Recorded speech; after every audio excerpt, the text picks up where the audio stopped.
Good morning, everyone, and welcome to today's New York City Council hearing for the Committee on Public Safety. If you would like to testify, you must fill out a witness slip with one of the Sergeant at Arms, even if you signed up already online.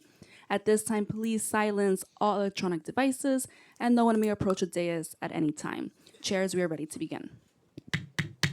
Thank you. Good morning, everyone. I'm Councilmember Oswald Feliz, Chair of the Committee on Public Safety. Before I provide my opening statement, I'll pass it on to our speaker, Julie Menon, for her opening statement. Thank you so much, Chair, and I want to welcome everyone to the Public Safety Committee hearing today. I'm Julie Menon, Speaker of the New York City Council. It's wonderful to see everyone here today.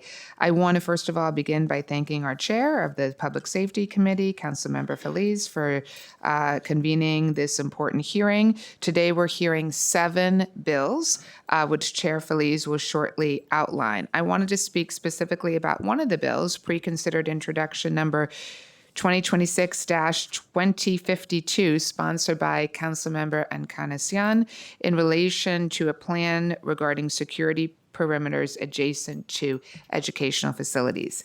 As many of you know, the Council heard a different bill, Introduction 175, related to this issue back in February. The Council received overwhelming feedback in support of that bill from the public, both at the hearing and in hundreds of meetings and correspondences after the hearing. The Council then passed the bill with a strong majority of Council members in support. With that said, in the time since February, the Council has taken dozens of meetings and received feedback from hundreds of New Yorkers. We've introduced a new bill that we are hearing today, which reflects extremely helpful feedback we received and which we believe strengthens the legislation. The process we have undertaken demonstrates the Council's commitment to a democratic and deliberative process that is rooted in openness, honesty, and the importance of meeting the needs and wants of everyday New Yorkers.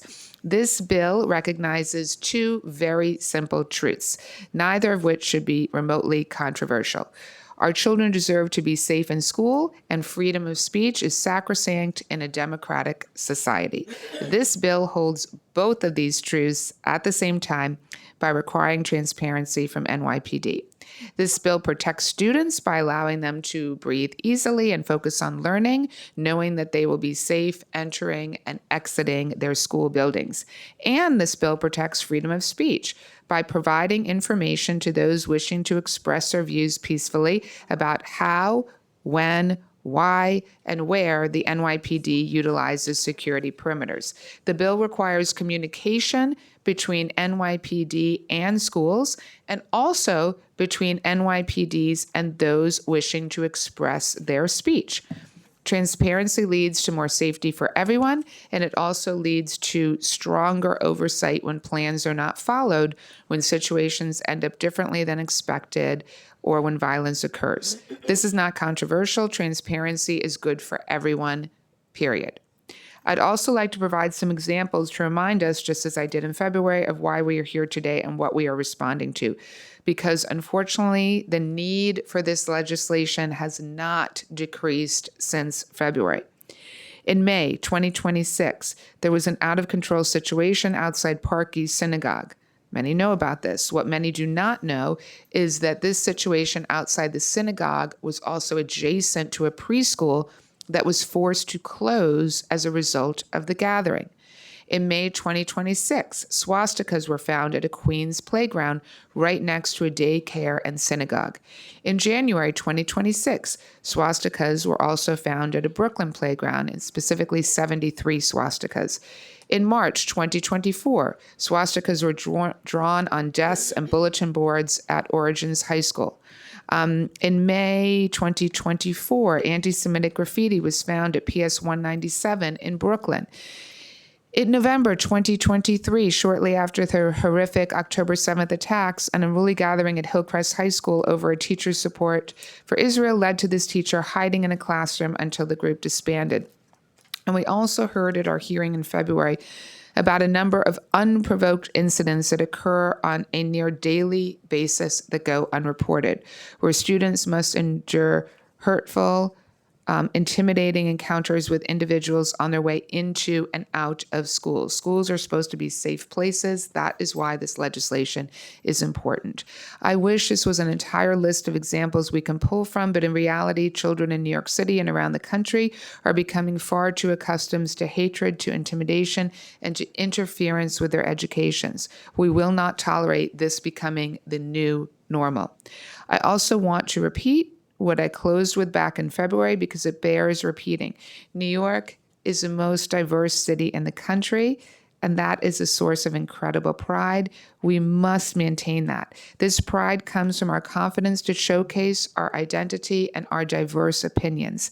Hate tries to harm that confidence, and we will not be a city that tolerates any type of hate. Hate of all kinds is unsuited to our city and incompatible with our values. And we are doing everything we can to move towards a New York without hate.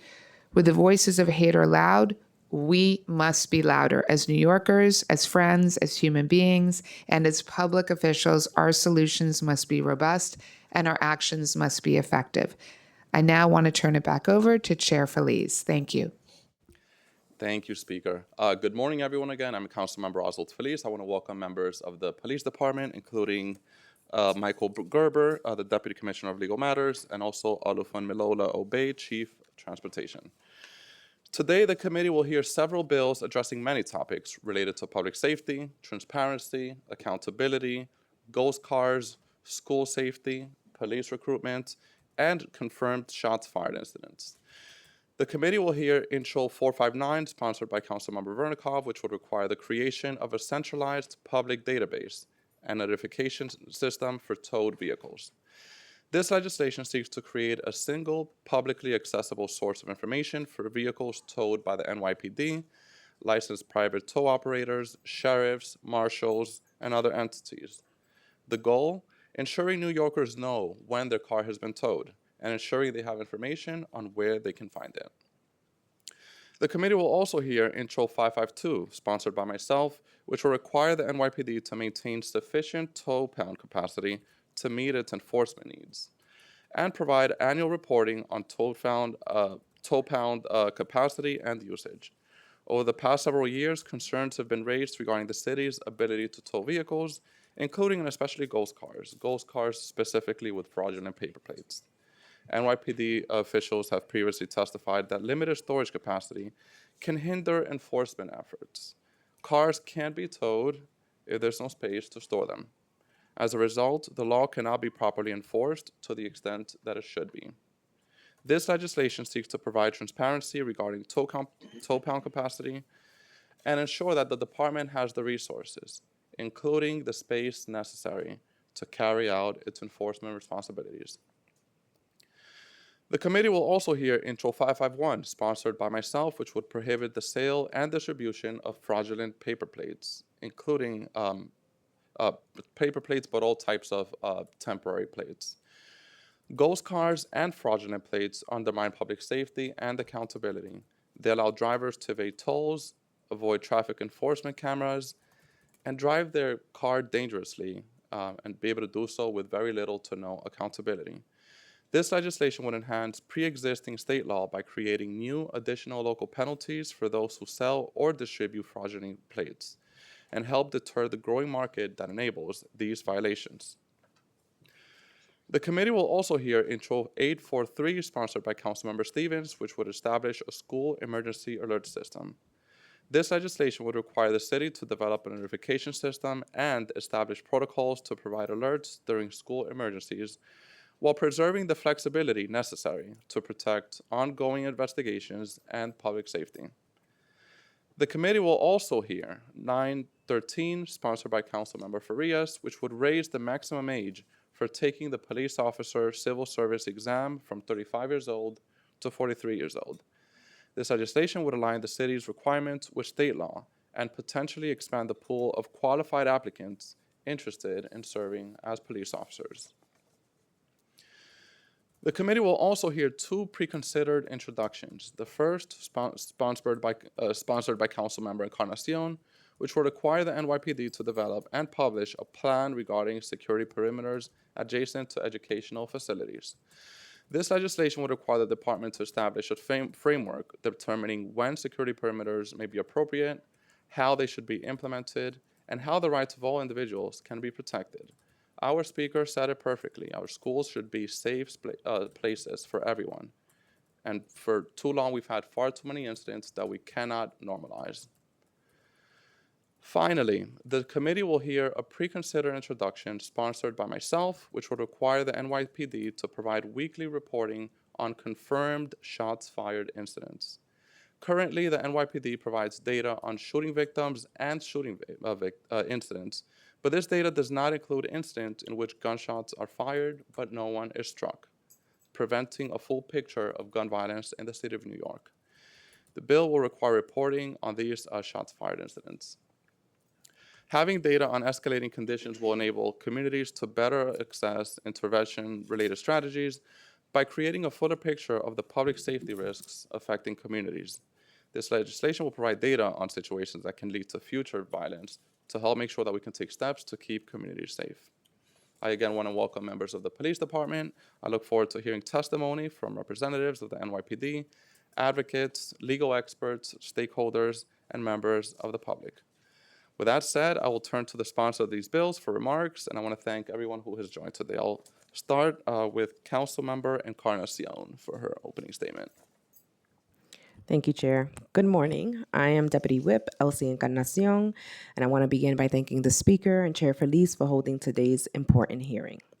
I am proud to sponsor one of the pieces of legislation that is being heard at today's hearing, Pre-Considered Introduction Number 2026-2052, in relation to a plan regarding security perimeters adjacent to educational facilities.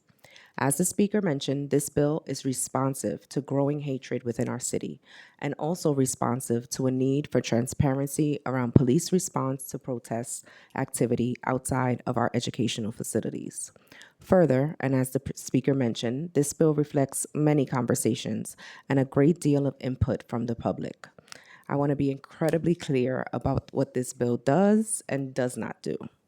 This bill requires the NYPD to develop and implement a plan to address and contain the risk of physical obstruction, physical injury, intimidation, and interference at certain educational facilities in New York City, while preserving and protecting protest rights. The plan would address these issues through the use of security perimeters at the entrances to and exits from childcare facilities and certain elementary, middle, and junior high school. The plan would be submitted to the council and the mayor and posted on the NYPD website. Everything I just described is exactly what the bill does. The bill is pro-civil liberties. It protects the right to exercise free speech, it protects the right to freedom of movement, and it protects the right to freedom of education. What this bill does not do is attempt to silence protests. This bill simply calls for transparency, clarity, and consistency from the NYPD. That's it. Every New Yorker I speak to believes that police transparency and accountability is a good thing. This administration believes that police transparency and accountability is a good thing. And my council colleagues also believe that police transparency and accountability is a good thing. And that accountability looks like the NYPD providing us with information about security measures that are already undertaken on a very regular basis. That is what this bill does.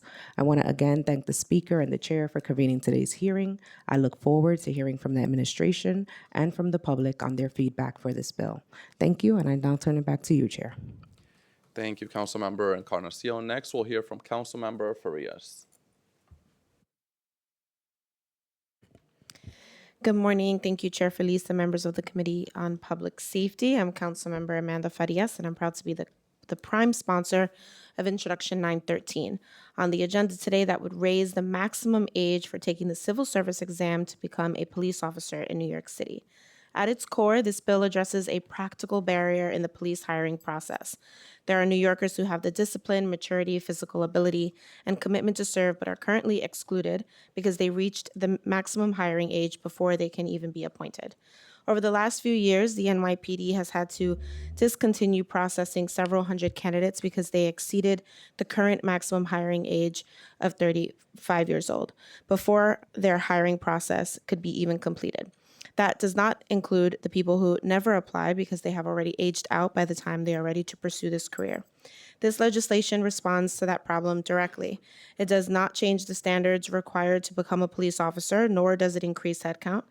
Candidates would still need to meet all applicable qualifications, complete the civil service process, pass the required background checks, satisfy physical and medical requirements, and complete police training. Intro 913 simply allows more qualified candidates to remain eligible for consideration. This is also consistent with the city's broader recruitment efforts. Over the past 2 years, the NYPD has taken steps to bring more applicants into the pipeline, including reducing the college credit requirement to 24 credits and offering more free police officer exams. Those changes have helped produce 5 times as many filers for the police officer exam in the past 12 months compared to prior years. Raising the maximum age is another responsible step in that same direction. It can help the department retain experienced applicants in the hiring pipeline, improve recruitment outcomes, and support the operational needs of the NYPD without weakening the requirements of the job. This bill should be viewed alongside the work happening at the state level around public safety careers and the 20-year pension.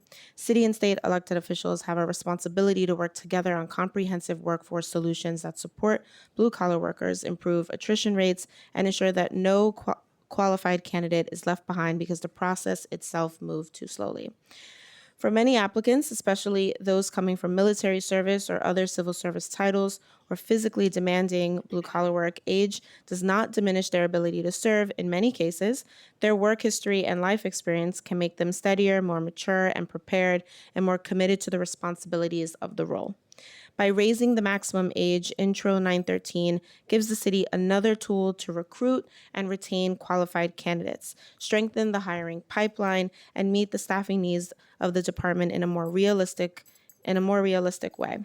I want to thank the administration, Commissioner Jessica Tisch, for her support of this piece of legislation, her team, and the Police Benevolent Association's President Patrick Hendry, the Council Speaker, and my colleagues. I look forward to today's testimony and to continuing this work with our partners in government, labor, and public safety. Thank you.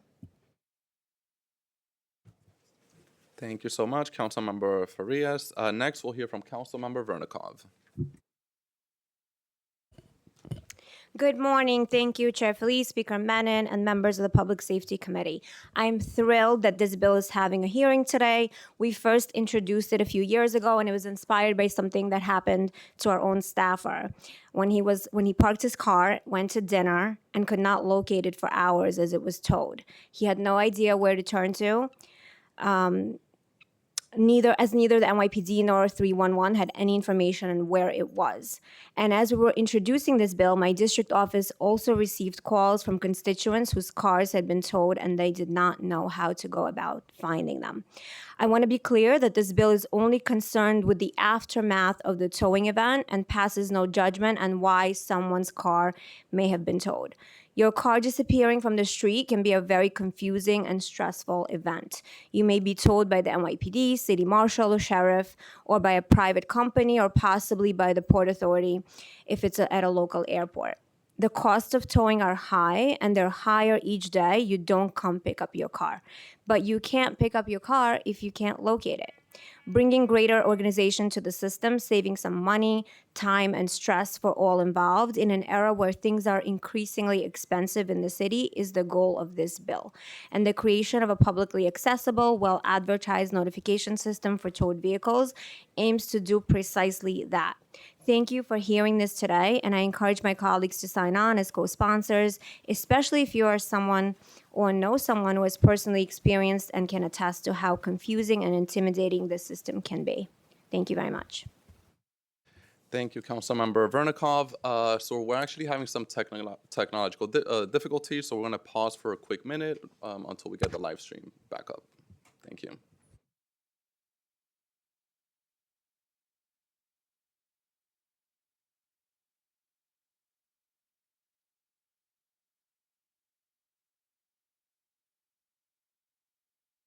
All right, we're back on. And just want to echo the words of Councilmember Vernikov. I had a very similar scenario. I parked my car across the street from where I live.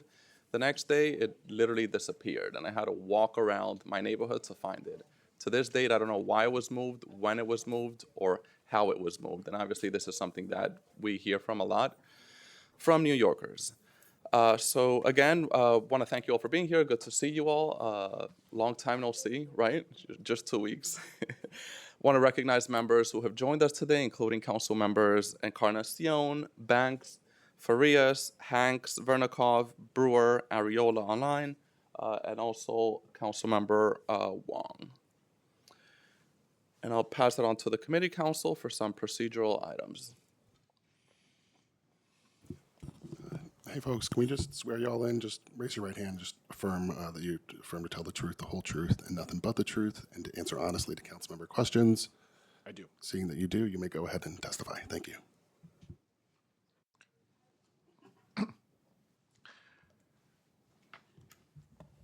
Good morning, Chair Feliz and members of the council.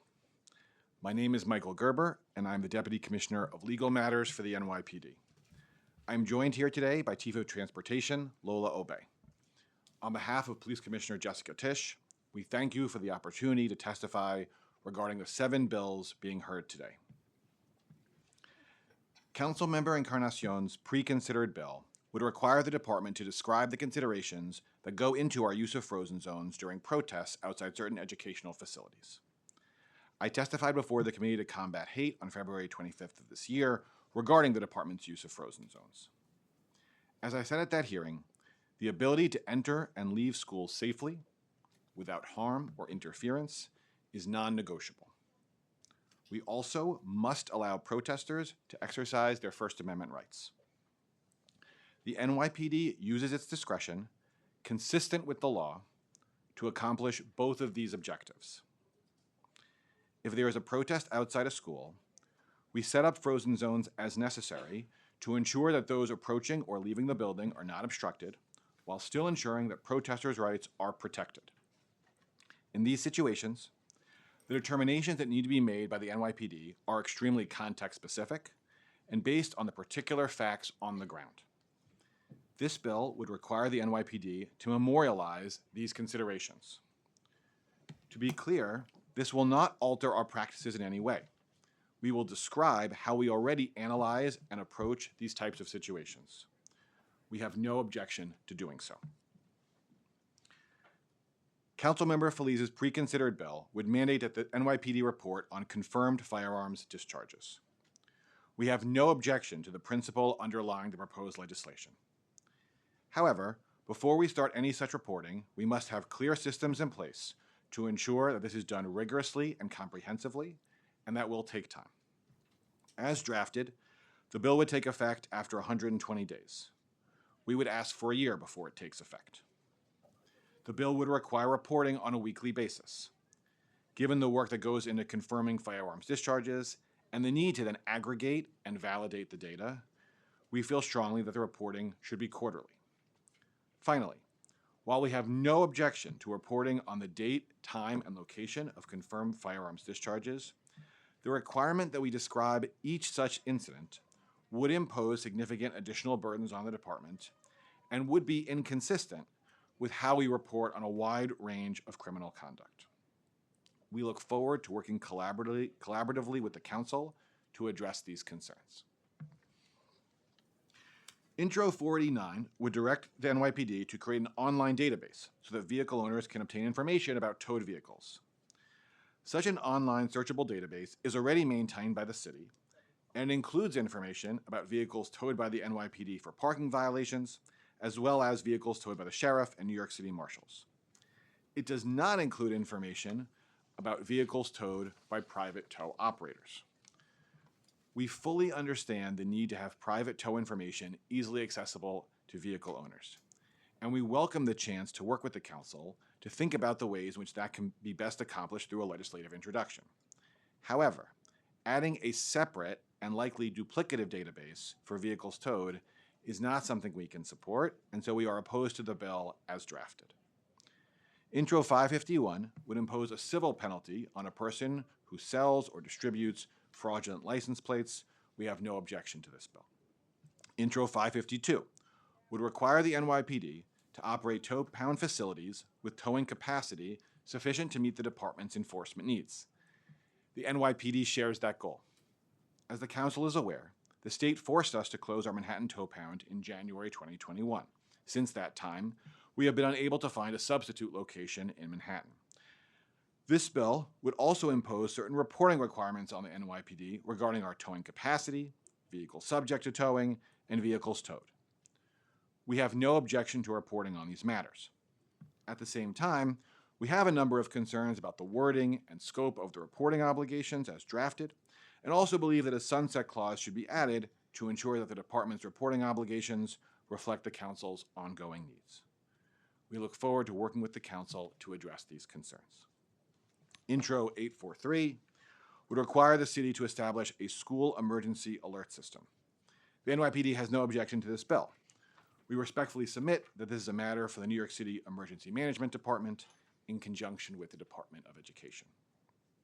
Intro 913 would raise the maximum age at which an individual can apply to be a police officer from under 35 to under 43, reflecting a change that was made to state law in 2025. The NYPD supports this legislation and is thankful for the council's partnership in putting this measure forward. It will broaden the pool of potential applicants and allow individuals with additional life experience to bring that experience to the NYPD for the benefit of all New Yorkers.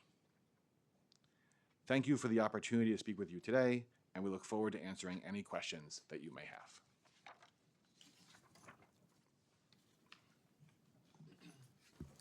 Thank you. Thank you so much again for being here. Thank you for your testimony. So we have a lot of bills that we're hearing today. I'll start with questions related to the tow pound capacity bill. As we know, there's a lot of, we've had a lot of conversations about this issue. I know about 2 years ago during COVID, in my opinion, during the height of this ghost car epidemic, we heard the NYPD testified and basically said that there wasn't enough space to be able to tow vehicles to be able to properly enforce the law. Is this still the case, or do we have enough capacity to be able to quickly tow a ghost vehicle if there is one? Okay. Good morning, CM Feliz. So I just want to make, again, we met with you 2 weeks ago as it pertains to Ghost Blade operations. So I testified then that multi-agency effort with other law enforcement partners, for those operations, we do not have any concern about storage because the MTA and TBTA have ample space. So totally separate from, you know, what's happening on the streets, what you just mentioned about your vehicle getting towed. But when it comes to Ghost Blade operations, the multi-agency operations that we have across bridges and tunnels, MTA, TBTA, that is where we store the vehicles. So no issues there. Talk to us about those agencies and partners. Who are those partners? So the MTA, MTA, TBTA, New York State Police, PAPD. We typically have an operation, naturally not now because there's so much going on in the city, but on average about 4 times a month. Talk to us about the storage facilities operated by the NYPD. How many spaces do you have in total? How many per borough? Also, talk to us about the usage. Is it at full capacity? Yes. So we have 3 toll pounds citywide. Commissioner Garber mentioned the loss of the Manhattan toll pound in January 2021. So we're down to 3. The Bronx toll pound, naturally, it's located in the Bronx, Brooklyn toll pound in Brooklyn, Queens toll pound. So we have 3 in Flushing, Queens. As it pertains to toll capacity, as of May 31st, the authorized capacity for the Bronx is 350 regular vehicles plus 28 heavy-duty trucks. The current inventory is 414 regular vehicles and 23 heavy-duty, so nothing crazy, maybe just over by 64.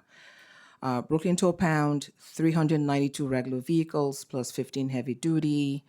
Current inventory is 852 regular plus 24 heavy-duty. I must say, of the 852, we store our motorcycles and mopeds. So of the 852, 443 are motorcycles and mopeds. So just to, put a different layer to this. Queens toll pound, 250 regular vehicles and 12 heavy duty. Current inventory is down a little, 196 regular and 23 heavy duty. Again, Queens is our bread and butter, as we've heard through multiple council hearings. So they have a high capacity for heavy duty tow trucks.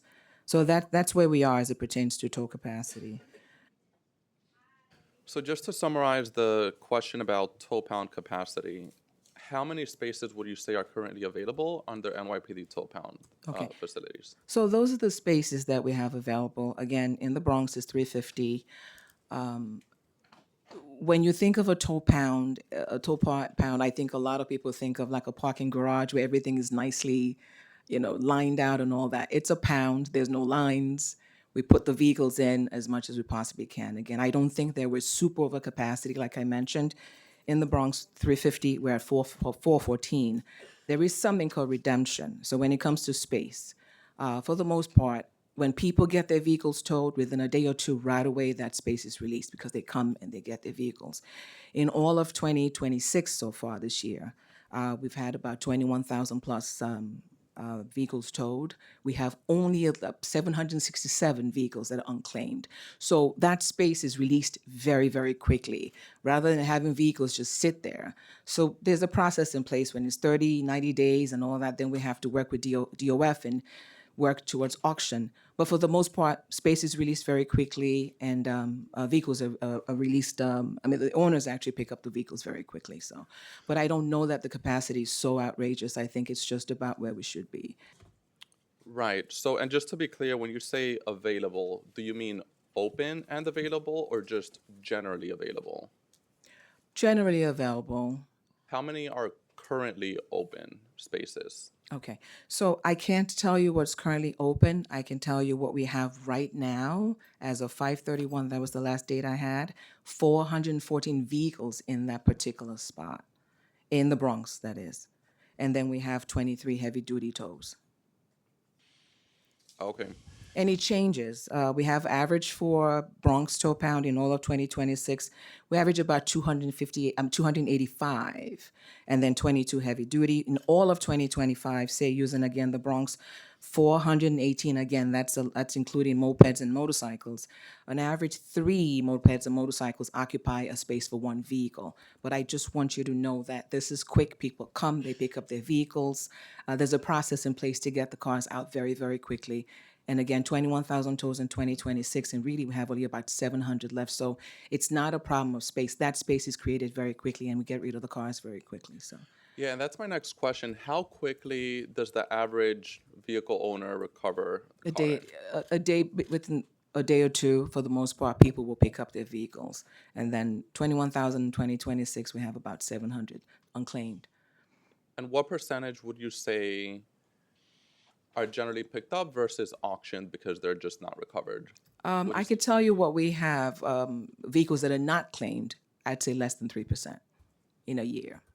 Sorry, repeat that again. About 3%. 3%. Yeah. Okay, so very low. It's very low, yeah. But people come very quickly to pick up their cars and they free up space. Okay, talk to us about the process for reporting ghost cars and then getting NYPD to respond. I'm sure 311 is one potential system for.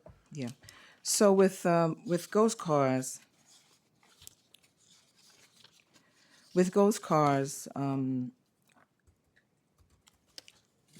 I talked about the multi-agency effort. I think I provided the same stats from the last meeting. Again, that's with our law enforcement partners. In all of 2026, we've had 21 joint operations, 219 arrests, 13,144 summonses, and 1,320 vehicles seized. Again, this is across bridges and tunnels. Again, like I mentioned to you, no issue with space here because we don't provide, our partners provide the space, so no issues here. In 2025, all of 25, 53 joint operations, 809 arrests, 34,077 summonses, 2933 vehicles seized in all of 2025.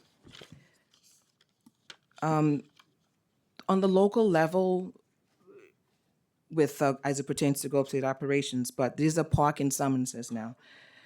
We've written in all of 2026, year to date, as of 5/31/26, 104,000 summonses.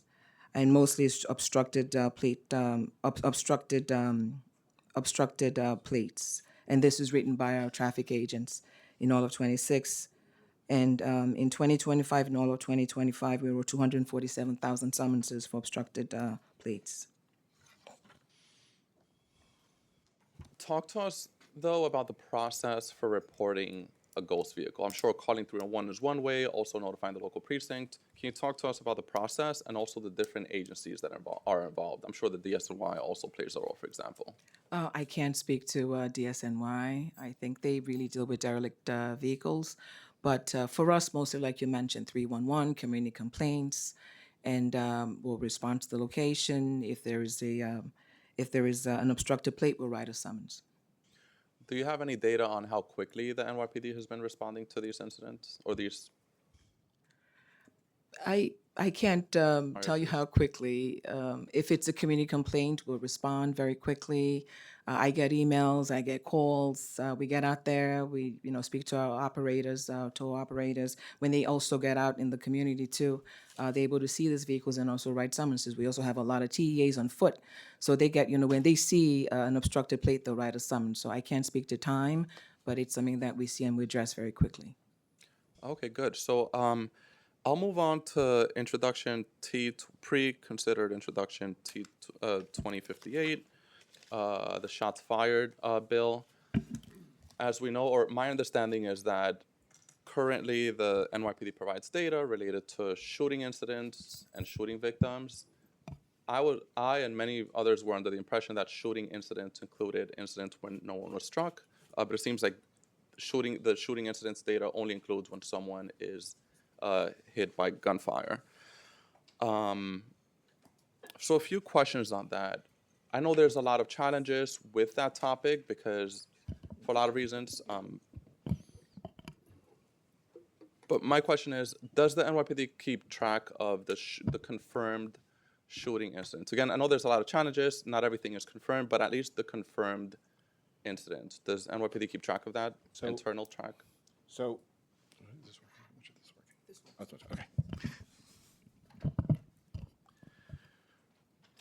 So we do not track the data in a systematic way. In other words, there's certain data that we have that we track internally on a variety of things. For confirmed shots fired, I definitely would not say that. It's not part of the ComStat book. It's not something where we're analyzing that in terms of crime trends. I do want to acknowledge that we certainly do, and I can talk more about this, have information about certain shots fired incidents, confirmed shots fired incidents. And there are certainly times when if the department is aware, for example, of a spike in confirmed shots fired incidents in a particular location, that will affect deployment. So it's not something that, I want to be it's not that we have no data about it, it's something we don't think about. We do have some quantum of data about that. It's something we certainly consider when it comes to deployment. However, we don't internally or for the public at this time have a systematic way of tracking this that we would be comfortable using internally or externally. So the shot spotter is one type of technology used by the NYPD to identify sounds of gunfire and provide officers with real-time notifications. What is the process for the department to review, investigate, and confirm reports from gunfire detected by the shot spotter? Right. So if we get a shot spotter alert, right, operations will put that over the radio, right? An ICAD will be generated, for every shot spotter alert. And patrol officers will respond to the scene. And you can imagine an incredibly wide range of circumstances that officers encounter in response to a shot spotter alert, right? You can imagine situations where there is a tremendous amount of evidence that a shooting just happened, right? Multiple witnesses, ballistics, there's video evidence, a mountain of evidence. You can imagine situations sometimes when it's actually quite clear that there was not a shooting, right? Officers respond to the scene and multiple witnesses say, oh, yeah, a tire just went out. It was a very large bang. We saw it happen, right? That happens sometimes, right? And so that's pretty clear what happened there. Sometimes the officers respond to the scene and at least initially They really just don't know, right? You can imagine a shots fired incident. Excuse me. You can imagine a shot spotter alert comes in. Officers respond to the scene, and there's nothing there, right? There are no people there. There's no ballistics. And the question is, what happened? And the patrol officers will do the best they can at the scene to try to figure out what happened. If it's really sort of just up in the air, you'll have the complaint will be left open for the detective squad to investigate. And detectives will do an investigation to the best of their ability to try to figure out if, in fact, there was a firearms discharge, a confirmed firearms discharge, or it can't be confirmed. Talk to us about the data that the NYPD keeps related to shots fired incidents. I know you said you keep some data internally. Talk to us about that. So here's what I'm saying. So we don't have like some internal system of, okay, like on any time frame or by sort of borough or precinct, like the number of confirmed shots fired. We don't track the data that way because, as I said, we don't really have that system in place at present. We do, however, on a 61, right, on a complaint, you have a box for,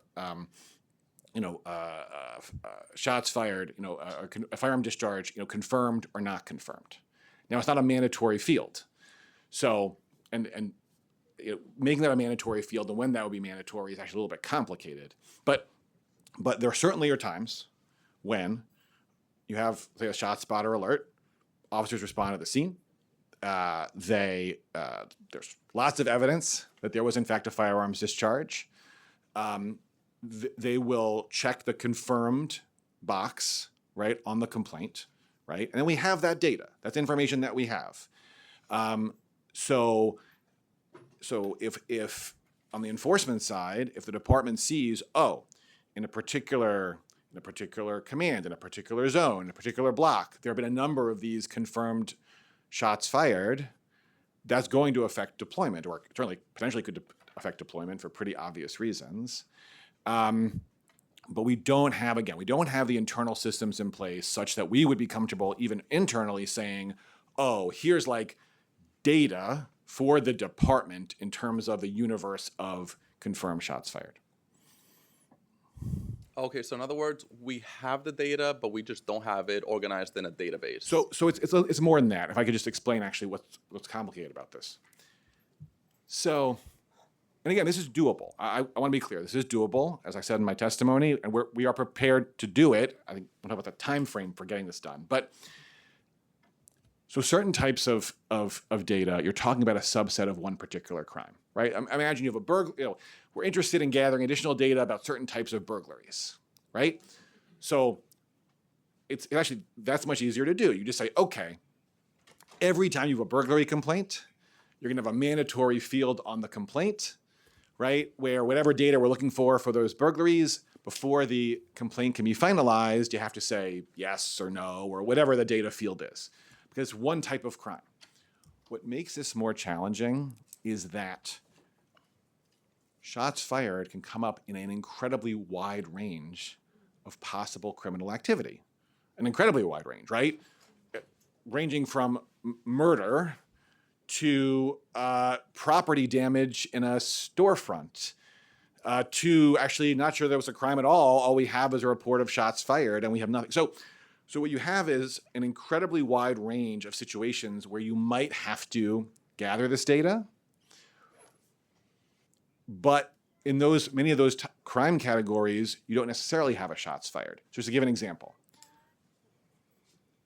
you could have a robbery where there's a shots fired, a confirmed shots fired. It is also the case, though, that in many robberies, there's no firearm. There's no question about a confirmed shots fired. So in order to do this in a systematic way, what we would have to do is identify the full range of criminal activity that might give rise to this question about a confirmed firearms discharge, right? In that range of criminal activity, then require officers to say on the checkbox confirmed, shots fired, yes, no. But we also have to think about how we're going to do this, because if we're mandating that field, we're going to be mandating it in many situations where there's no firearm at all, and obviously so, right? There was a robbery, it involved a knife, there was no gun. And so that's just, again, this is all totally doable, but it is more complicated than just saying, oh, just a checkbox on a complaint. Right, yeah. Okay, thank you for the information. We look forward to working together on that bill and the rest of the bills on the agenda. So I'll pause here. I'll pass it on to Councilmember Hanks for some questions. Hi, thank you very much. Good morning. How are you? I'm going to go back to the towing. So just so you know, the Q teams that have been launched in numerous neighborhoods have been incredibly effective. My community boards and my civic associations, we tell them to call 311 when it comes to getting cars, ghost cars, or towing off the streets. That 311 Q team aspect works incredibly well. So I just wanted to say that.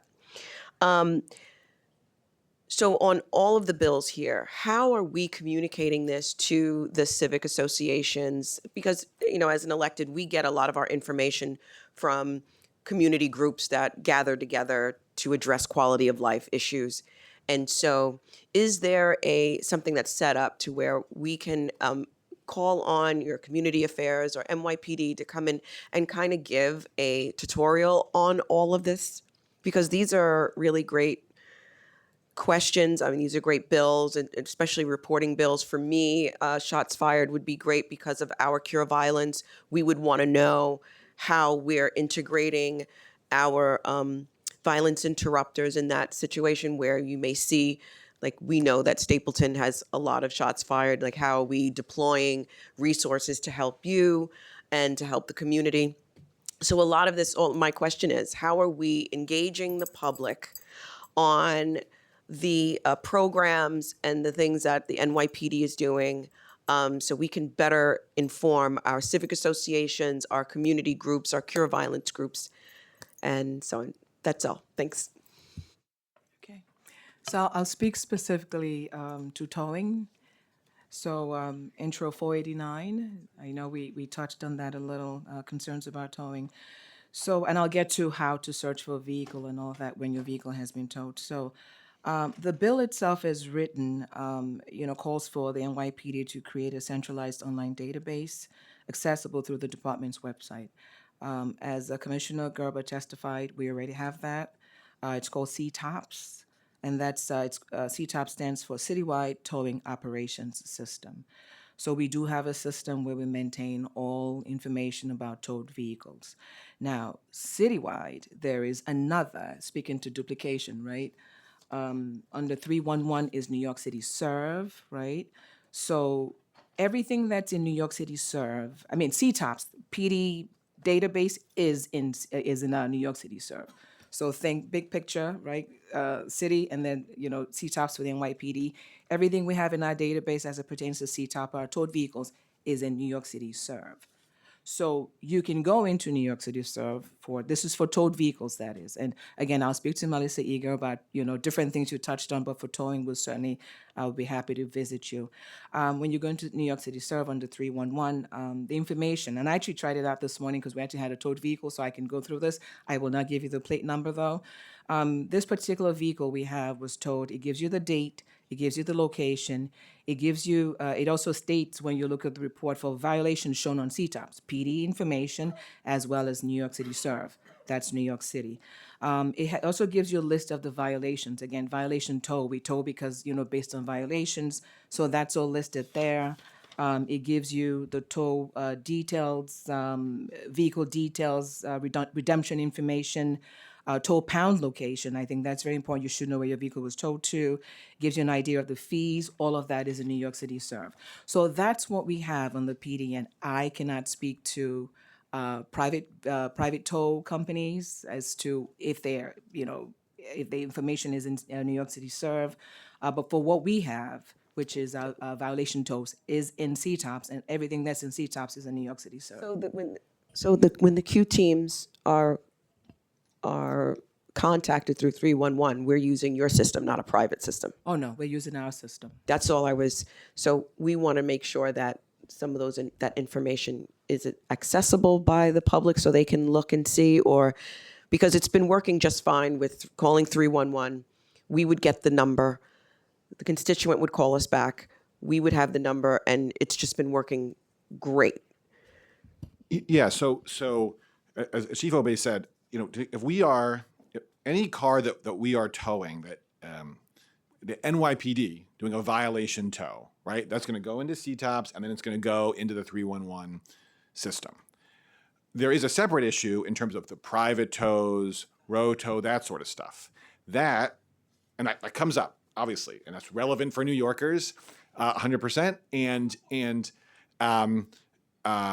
That's not going to be, that is not presently in the 311 system. The point we're making before is that we totally understand the idea that if someone's car somehow disappears and they're wondering whether it was towed, they frankly, at that moment, they don't care whether it was towed by the NYPD or a private tow. They want to know where their car is. And they need to have a means of figuring that out. And we get that. But I think what our point is, we already have a pre-existing database through the 311 system. And the question is, the question for the council is, how should that be, expanded? Or what do you want to do with that in terms of the scope of what's in there? We don't think it's a good idea to have two competing systems, right? There should be one place where the vehicle owner can go, not two. Thank you, and thank you, Chair. Thank you, Councilmember Hanks. A few questions on that topic. So the database only includes cars towed by the NYPD. No, so it's a little more than that. So as I understand the 311 system, what that's going to include is sheriff tows. It will include city marshal tows, and it will include, I want to be very specific about this, NYPD violation tows, right? So if the NYPD towed a car because of some parking violation, now that would not include private tows. It would not include row tows or DARP. That would not include NYPD tows that were, say, like evidence tows, for example. So if we were getting a search warrant on a car and seizing a car in connection with some criminal investigation, that's not being towed because it's a parking violation. It's because we have a search warrant for the car. We're going to do forensics on the car. That would not be in CTOPS, and that would therefore not be in the 311 system. And how quickly is that system generally updated? So a car is towed at 9 a.m. Generally, how quickly is that information entered into the system so that people know where their car is at? It's pretty quick. The car's, towed again to one of the 3 tow pounds that we have. I'd like to say at least within 2 hours. So it's safe to say that this NYPD generally keeps track of cars that are towed by the city. By the NYPD, marshals, sheriff. No. So if I may, so okay, the 311 system is getting that data on sheriff and marshal stuff separately. That's not coming through us. How they get that data, I'm not even sure. Quite frankly, I don't know about that. Our system, CTOPS, that tracks the violation tows by the NYPD, feeds into that 311 system, right? So if it's going in CTOPS through the NYPD, then it's going to go into the 311 system. And so our NYPD violation tows, that's what's in CTOPS, that's what goes in the 311 system. Information that we get about, well, first of all, other tows that we do, for example, like for evidence, right? Like that's not going to go in CTOPS. That's going to be in a separate system. And then to the extent, for example, in our road tow system, you have it's a private tow, though it is at, we call the towing company, right? It's the NYPD's direction, right? That data is coming into us, but it's not going into CTOPS, right? And then private tow operators, for example, are required to call the NYPD to say, hey, we towed a car, here's the information. That comes in, but that's not coming into that system, right? Because that's a system for our own tows. All right, so in other words, we have a system, but it doesn't include all the cars that are towed, including by some players, including the private Correct, tow correct, operators. correct. That's right.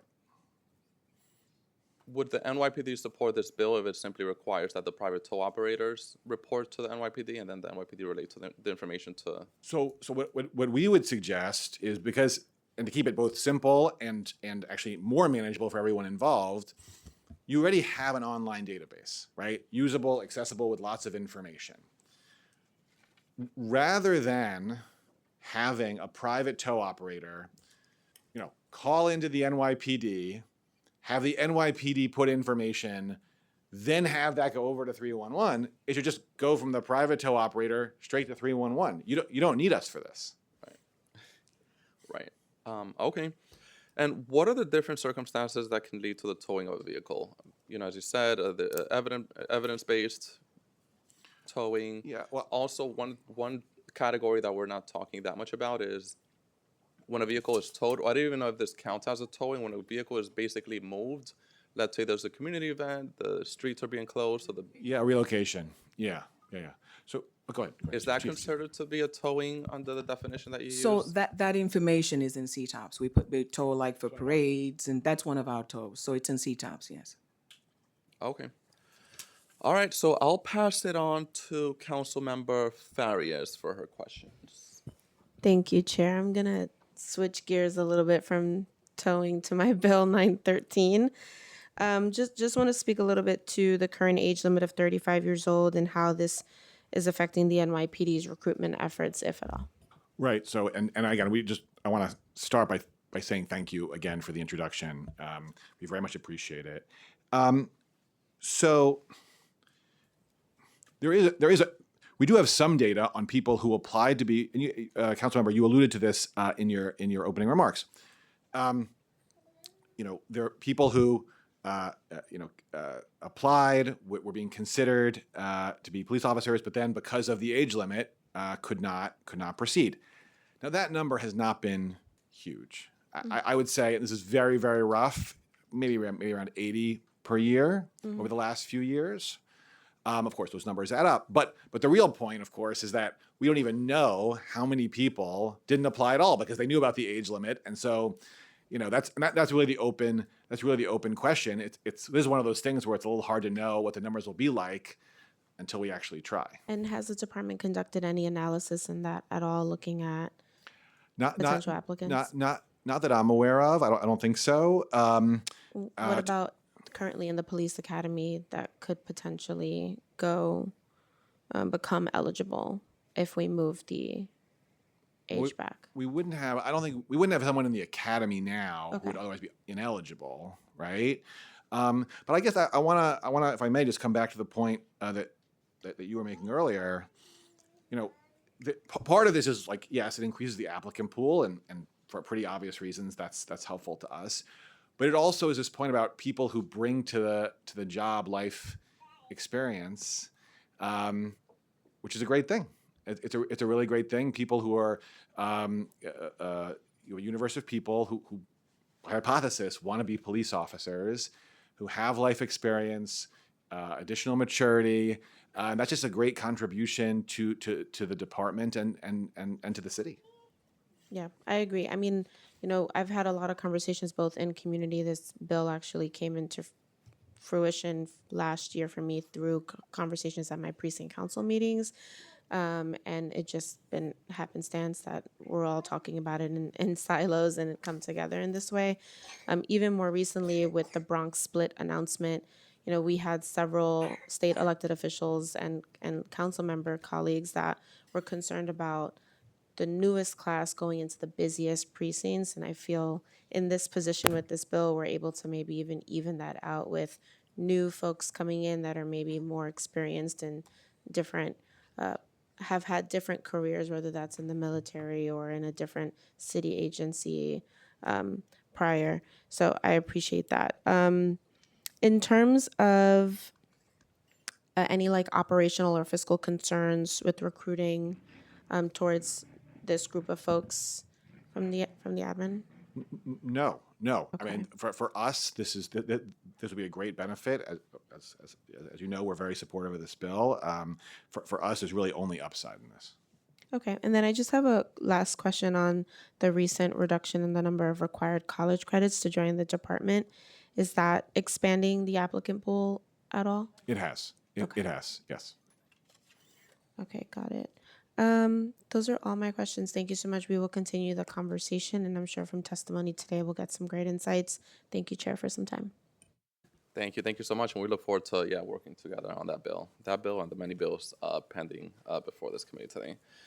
So a few questions. Want to move on to pre-considered introduction 2052 by Councilmember Encarnacion, which would require that a plan be created to address and contain the risk of physical obstruction, injury, or intimidation at educational facilities through the use of security perimeters at entrances and exits from public schools and non-public schools, elementary, middle, and high schools.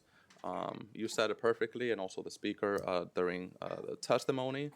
People should be able to enter our educational facilities safely without intimidation or fear of harm, and more. So a few questions on that. Does the department currently have any written guidance governing the establishment of security perimeters around schools No, and during not, demonstrations specifically? no. So if I understand the question, if you're saying, do we have some particular, policy regarding, we use the phrase frozen zones, if I may. So do we have some policy about frozen zones around schools in particular? No, we do not. I will say that we have had, and I think we've been very clear with executives in the department about how we think about frozen zones consistent with the law. It comes up at places of worship, it come up at schools, it come up at a hospital or a courthouse. They come up in various situations, and we have done repeatedly trainings for executives to go over what the expectations are, the legal framework. I do think there is clarity among executives about both the law in this area and the expectations from the department.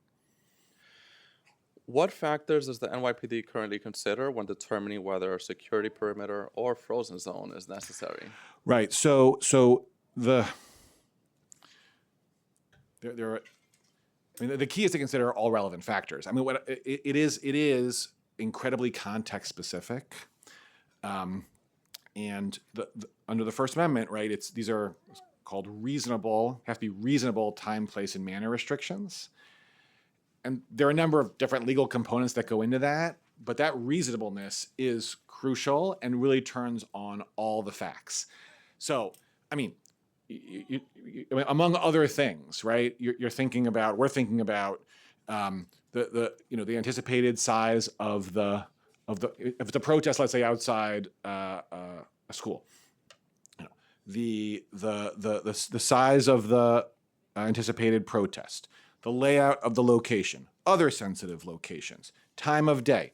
Is this a time of day when we're anticipating students coming in and out of school? How many students coming out? Are there other protests in the area? These are just some examples of considerations. It's not an exhaustive list. The message in this regard is, and again, there are certain legal constraints, but within those constraints, it is a totality of the circumstances analysis. Just curious, how far have these frozen zones stretched? 20 to 100 feet? So we never do it that way. We don't think about it in terms of feet. And I think it's actually really important. I know sometimes to talk about, sometimes the discussion is in terms of feet, right? I think that's really that's really not how we do it, and I think it's important not to do it that way. And what I mean is, what we're thinking about when we do a frozen zone is, okay, we need to make sure people can get in and out safely, securely, without obstruction. We need to make sure that people can, if the protesters can protest consistent with the First Amendment, have sight and sound to the location, right? And we're balancing. It's not a trade-off. We are doing both of those things. And we needed, if we're doing a frozen zone and designating protest areas, we're doing a configuration that accomplishes those goals. Whatever that number of feet happens to be, is sort of a byproduct or an outcome of that analysis. And it's also not going to be some like fixed number of feet, some radius around the location, right? That's not how we think about it at all. It's okay, here's where people are coming in, here's where people are going out. Here are the protesters, where are the protesters going to be? Okay, given that, they have sight and sound, what's the path in, what's the path out? And then we're not standing there with a measuring tape figuring out how many feet that is. Yeah, no, certainly understand that. Obviously a school or a church or any place that has, for example, the entrance in the middle of a block, that might need more space Yeah. to keep the sidewalk clear so people could easily enter. They don't have to cross through the middle of the street to enter directly into the school. You might need a larger Exactly. frozen zone for that. But if you were to give us a ballpark, how far can they stretch based on what you've seen? I know this is not the main thing, but just I don't know, and I don't want to guess yeah. and be wrong. But again, I think if someone, I think if you look at how we do these on the ground, I think we are really careful about making sure that protesters have sight and sound to the entrance. I think we do that in a reasonable and fair way, consistent with the law. And to be clear, like I don't want to guess and be wrong about the number of feet, but one thing we've emphasized, we do not want, the last thing we want is some incident commander thinking about like, oh, there's some fixed number of feet that matters here. That's not the analysis. Yeah, so talk to us about the analysis. What are factors that you consider when determining how large the safe zone should be? I'm sure the school entrance is one of them. Yeah, so again, it's a totality of the circumstances. In some ways, it's a very pragmatic sort of analysis, right? So again, the key legal framework here, right, is the determination has to be content and viewpoint neutral, but it cannot turn on the substance of the protest, right? That would violate the First Amendment. So it's content or viewpoint neutral. There has to be ample alternative means of protesters getting their message across. Talk about sight and sound, right? They want to protest at this location. They're going to have a means of being heard by the people who are going to that location. And then it cannot burden substantially more speech than necessary in order to achieve the goal of, preventing obstruction and the like. So there's like that reasonable test built in. Now,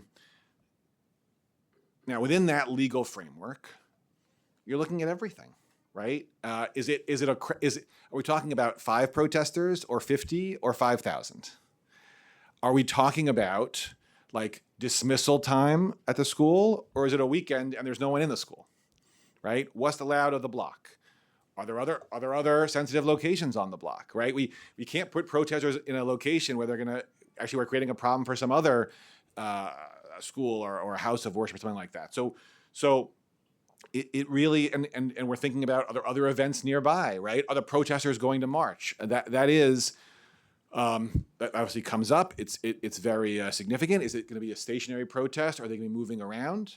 And Chair Feliz, if I may add, I think one important thing to emphasize in this context is we make really every effort to speak with both the leaders of the institution where this is happening and to speak with protest leaders. Right?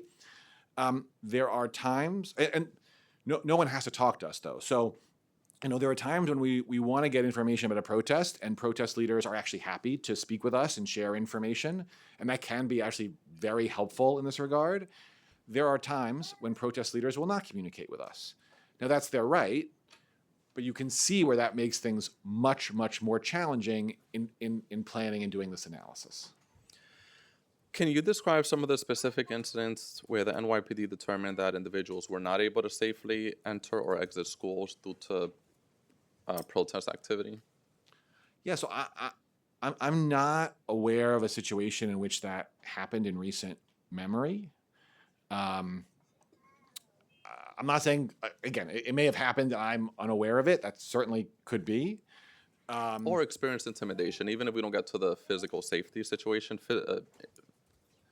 Intimidation. I mean, in terms of, look, I gotta say, thinking about certainly the last few years, we have not seen, just in my memory, my experience, we haven't seen or a rash of incidents where you had protesters targeting elementary schools or high schools. I'm not aware of that. Again, I'm not saying it didn't happen ever, but that is not a trend that we have seen. Now, there was a time a few years ago, obviously, as you're aware, in 2024, we had a lot of protest activity on university campuses, outside of university campuses. That was, of course, a major issue, and we did have situations in which we had a lot of protests outside university campuses, and the question was, we needed to make sure that whatever else was happening, consistent with the First Amendment, people could access the university campus, right? That was a very live issue, particularly in 2024. But in terms of sort of targeting of elementary schools or middle schools or even high schools, that's not really something that we've been seeing. Okay, and final question, and then we'll move on to Councilmember Wong. So as we know, and as you stated, we have a lot of interests at stake, the interest of keeping people safe, but of course also protecting the fundamental right, the fundamental First Amendment rights of protesters. So what safeguards exist to ensure that security perimeters are not used to unnecessarily restrict lawful protest activity? Right. So a few things. One, in these situations, the incident commander is consulting with an attorney from the legal bureau. That happens all the time. And again, I think the uniform executives, enforcement executives understand. They often actually have a lot of experience with these issues. But in any event, they are talking to a lawyer who is, can look at this from a First Amendment perspective. That's very important. And then, there will always be if we're doing a frozen zone, that also means we are doing one or more designated protest areas with sight and sound. That's going to happen every time. You're not going to have a situation in which we do a frozen zone and there's no designated area for sight and sound for protesters. Now, a few things. One, protesters are not required to go into that designated protest area. Sometimes protesters don't want to go there. That is their right, of course, but it has to be available to them. I do want to emphasize that everything I'm talking about is much easier to do when we know about the protest in advance and we can plan and set things up.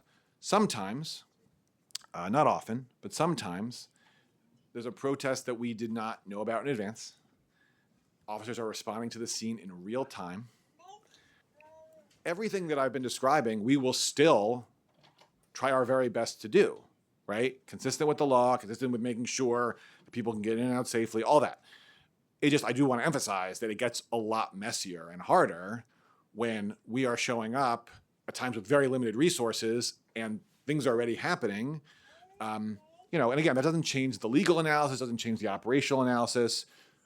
It does obviously get more complicated when we have not had the opportunity to plan in advance. Thank you for the information. One very final question before we move on to Councilmember Wong. Somewhat unrelated, but still in the context of security perimeters. Approximately how many police officers did we have yesterday?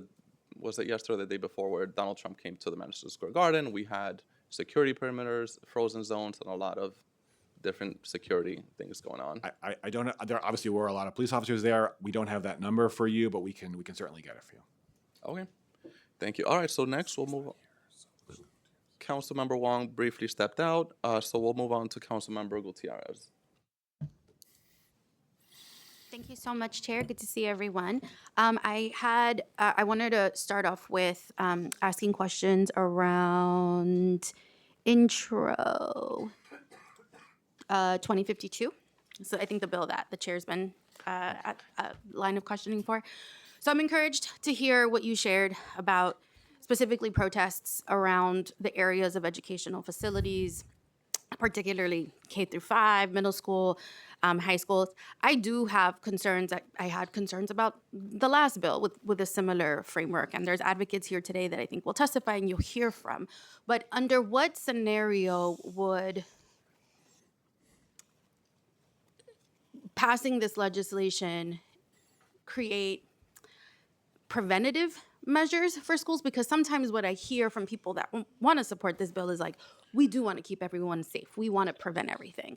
And I think there's two different things. There's people protesting is one thing, which I think we have to protect. And then there's like an issue of just safety. So in your experience, like what would passing this legislation do to prevent issues with safety for young people, for students, Yeah. So or the staff? So this bill does not change what we do. It's about transparency, as the speaker said at the outset. The bill requires us to describe the considerations that go into kind of the analysis, how we do this. Some of what I've been talking about with Chair Feliz. So it's putting that on paper. It's not giving us more power or less power. It's not directing us to do anything differently. The bill says, NYPD, describe in words how you do this. I mean, that is essentially what the bill does. And so I don't see this bill changing in any way the content, the substance. The way that you have to show up. Right. It does not change any of that. It provides a document that describes what we are already doing, articulates it, puts it on paper. Do you think it creates different scenarios where PD is interacting with students and young people more? No. I mean, the communication piece of this is, and this again is not particular to schools. In any protest situation, we are going to try to speak with protest leaders, right? And again, they can talk to us, they can not talk to us. That's up to them. I'm sorry to interrupt. In instances where you can remember there being protests, there's instances where they're coordinated with PD. Well, you say coordinated. There are lots of situations. They're in the know. Was that? PD is in the know. A local precinct is in the know. If there's a Oh, it protest. happens. That happens all the time. Okay, great. But not always. Right. I'm just concerned that we're not solving for something with this bill. It's unclear. And I think for me, in my community, I hesitate tremendously at creating or empowering more interactions between young people and PD or students and PD, when I think that we should be doing more to invest in restorative justice, in mitigation efforts. And this is coming from young people. So I understand what you're saying, which is like this bill is not going to change anything. But I think the whole like theater of us wanting to pass this legislation does create vulnerability for people, because I think PD in one way or another will be even more empowered. So I guess I just wanted to have a sense of like comfort if that was the case, but I'm not necessarily hearing that. Well, again, I don't see this as empowering us in any way. This does not change what we do. You're saying that it's not changing anything you're doing. Correct. It's just putting it on paper. Correct. Okay. All right. Well, you'll hear hopefully you'll be able to stick around, or PD will be able to stick around to hear from advocates, because I think they have some questions. I do have one more question related to, sorry, am I over time, Chair? You said something? I'm sorry, I just have one more question. I wanted to ask about, I kind of walked in on the conversation. I think the chair was asking you about his gunfire bill, so I'm familiar with ShotSpotter. As you know, you came to my hearings when I was tech chair. I have deep concerns about the efficacy of ShotSpotter. We've seen nationwide, it's not reliable necessarily, but what can you tell me about the future of the contract with ShotSpotter in the city with PD? We have a contract with ShotSpotter. Do you know until when? I have that for you, actually. If you give me just one moment. I feel like there was some reporting of about 85 or so % of the time it being false. Yeah, they could tell you. It's not accurate. Okay. Right. All right. So we have Captures all kinds of noise. Sorry. our present contract with ShotSpotter runs through through the end of 2027. Okay. Okay, and then in your experience, and I get, so this is the one of the issues that I along with advocates have is like It captures all sorts of sound, a car backfiring, fireworks. And in every one of those instances, PD is prompted to go out, right? Because you don't know what is really a gunfire versus a firework, for example. Patrol will certainly respond to any shot spotter alert. Okay, and do you have a percentage of in those instances when it can be verified that it was a gun that was captured by I do ShotSpotter? not have that, no. But you can have it, you just don't have it today. Well, actually, no, it sort of actually goes to the point we were talking about earlier. We do not, at present, have a systematic tracking system for confirmed shots fired. So no, it's not that we just have it. It's not that we don't have it here today. There's no way of verifying? So we were actually talking about this before. So on a 61, there is a box for firearms discharge, confirmed, not confirmed. It's not a mandatory.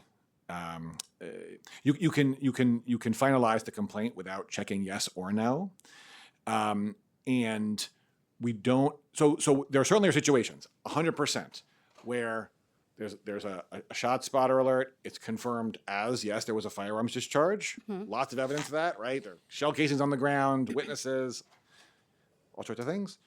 That definitely happens, and that box is checked, and we have that. There are times when it's clearly not, and check no. But we do not have a system in place right now that really ensures that for any report of a firearms discharge, whether ShotSpotter or 911 or a pickup job, we don't have a system in place right now that really gives systematic data about percentage confirmed versus percentage non-confirmed. I'm so sorry. Okay, I think that's something that we need to work because nationally, I know of PD departments that do capture that data and can testify whether or not the utility of this tool. I don't feel confident that it is useful to you all based on this. It sounds like you do capture it, but you don't collect it. You do have a sense of when it's verified, but you don't collect it. There's not a reporting of it. Well, it's not exactly that. It's that there are times when, whether it's patrol, the detective squad, You're not making me feel confident about the utility of ShotSpotter. Councilmember, what I'm talking about is totally separate from the utility of ShotSpotter. I'm talking about how we collect data and how we may have to make changes to that in light of Chair Felice's bill. But this is totally separate from the effectiveness of ShotSpotter. This is a question of what are mandatory fields that officers have to fill out in connection. It's not particular to ShotSpotter. What I'm saying, this question where we would have to develop sort of the systems we've been talking about, that's also true for a 911 call of a shot's fired, or a pickup job where an officer thinks they just heard a gunshot. So this is not particular. And you're to saying you don't ShotSpotter collect at the all. data in those scenarios. You don't collect that kind of data either. We do have some data which we use sometimes in connection with deployment. However, internally, we do not have a sort of system that we use. It's not like the ComStat book or anything like that, where we have a systematic, here's confirmed firearms discharges data for the city or for a borough or for a precinct. That's not how it works right now. Okay. All right. Thank you, Chair. Thank you, Councilmember Gutierrez. And on that issue, putting aside confirmed versus unconfirmed incidents, do we have any data on how many times the ShotSpotter system has been triggered? So that's actually I don't have that here, but that is certainly data we could get for you. Yeah. Okay.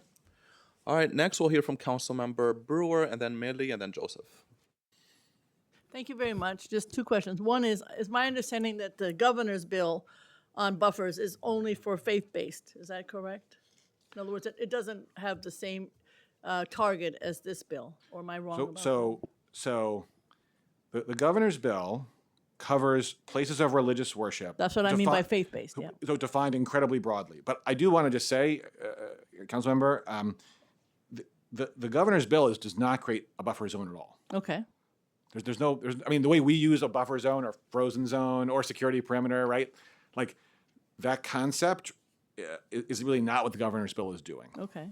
All right, but it's just faith-based also. It's nothing. But yes, the bill by its terms is applying to places of religious worship, defined quite broadly. Okay, just whatever it does, they're all I believe that the PD is doing the right thing in this situation, so I don't have as much concern as others. 'Cause I think you're doing the same thing that you've been doing, which is what you've been saying. My is just generally. Was there when Pier 76 closed, no tow pound. Watched the Governor Cuomo do that. Blah blah blah. What are we going to do about a Manhattan? I'm just saying for like I know it's almost 20 years now.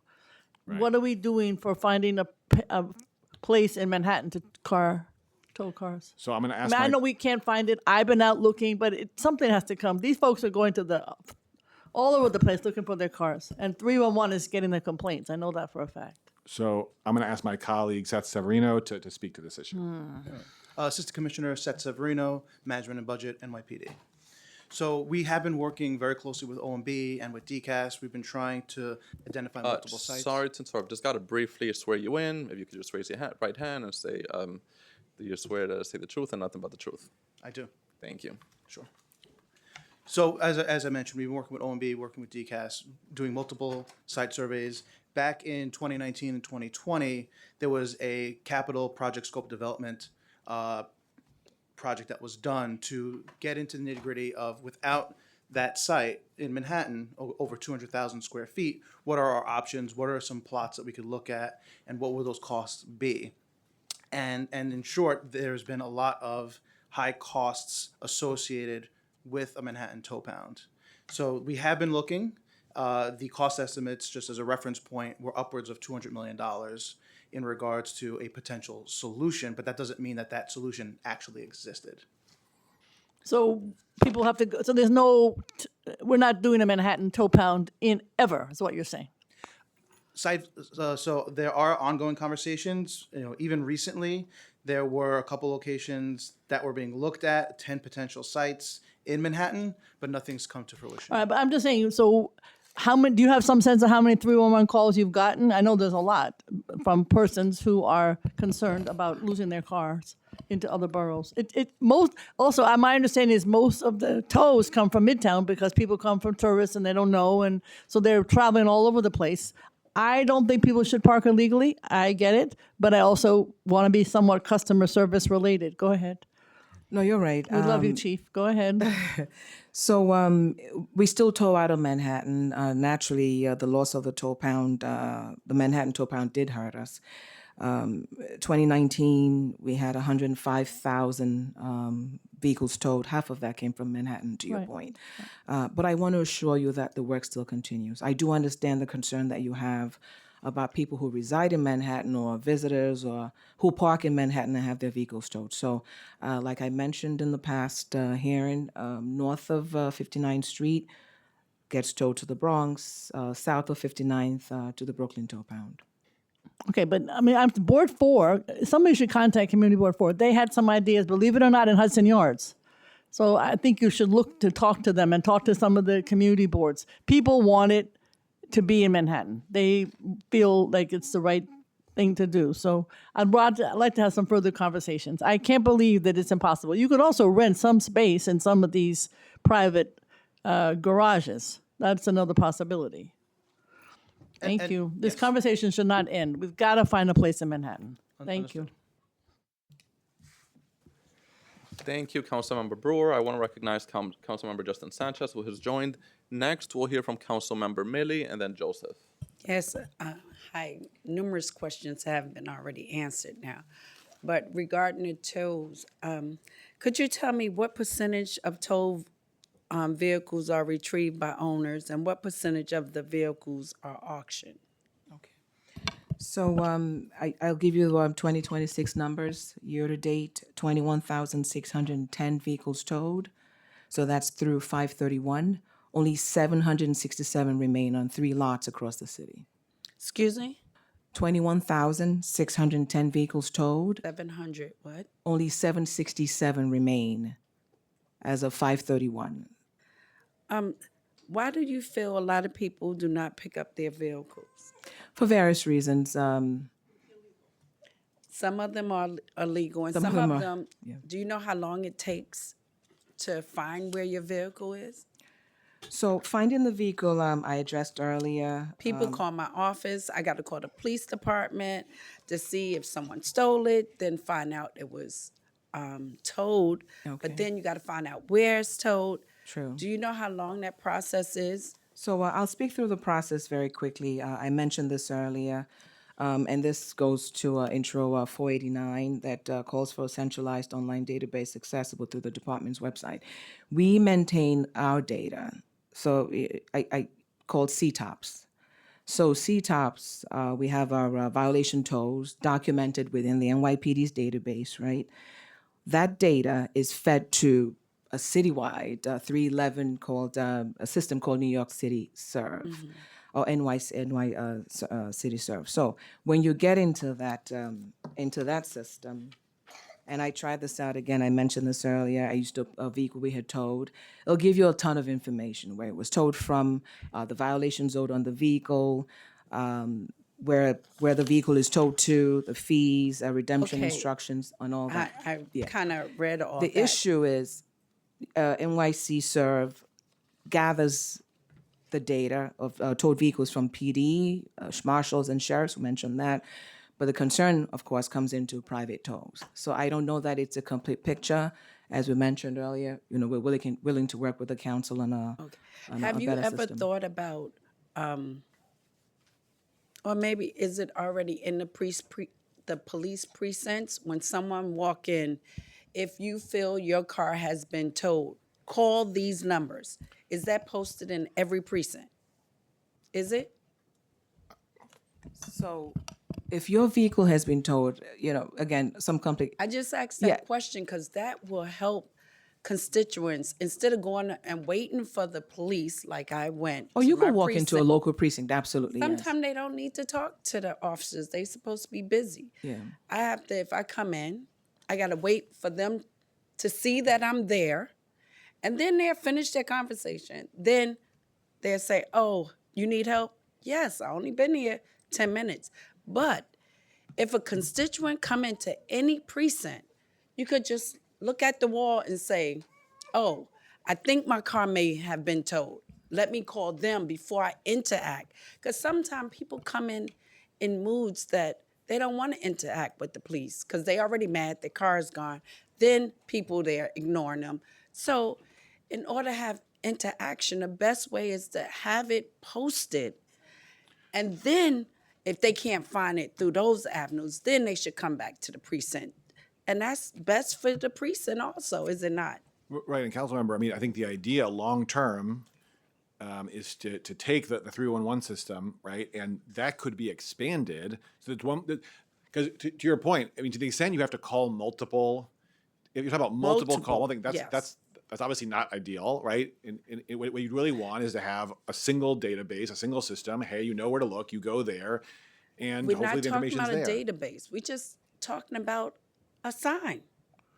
Right, but I'm just saying that whatever that sign is, where is it directing the person to, right? You say the pounds. We can have whatever pounds the NYPD own, that if NYPD told you, you could call these 3 or 4 toll pounds. Yeah. That'll alleviate a whole lot of people coming to your precinct. They will call and find out. If not, they call all 4 or 5. They did not find their car. Maybe their car was stolen. Then they could come back and put in a police report. I'm just suggesting. My bright idea. Yes, ma'am. Okay, one other thing.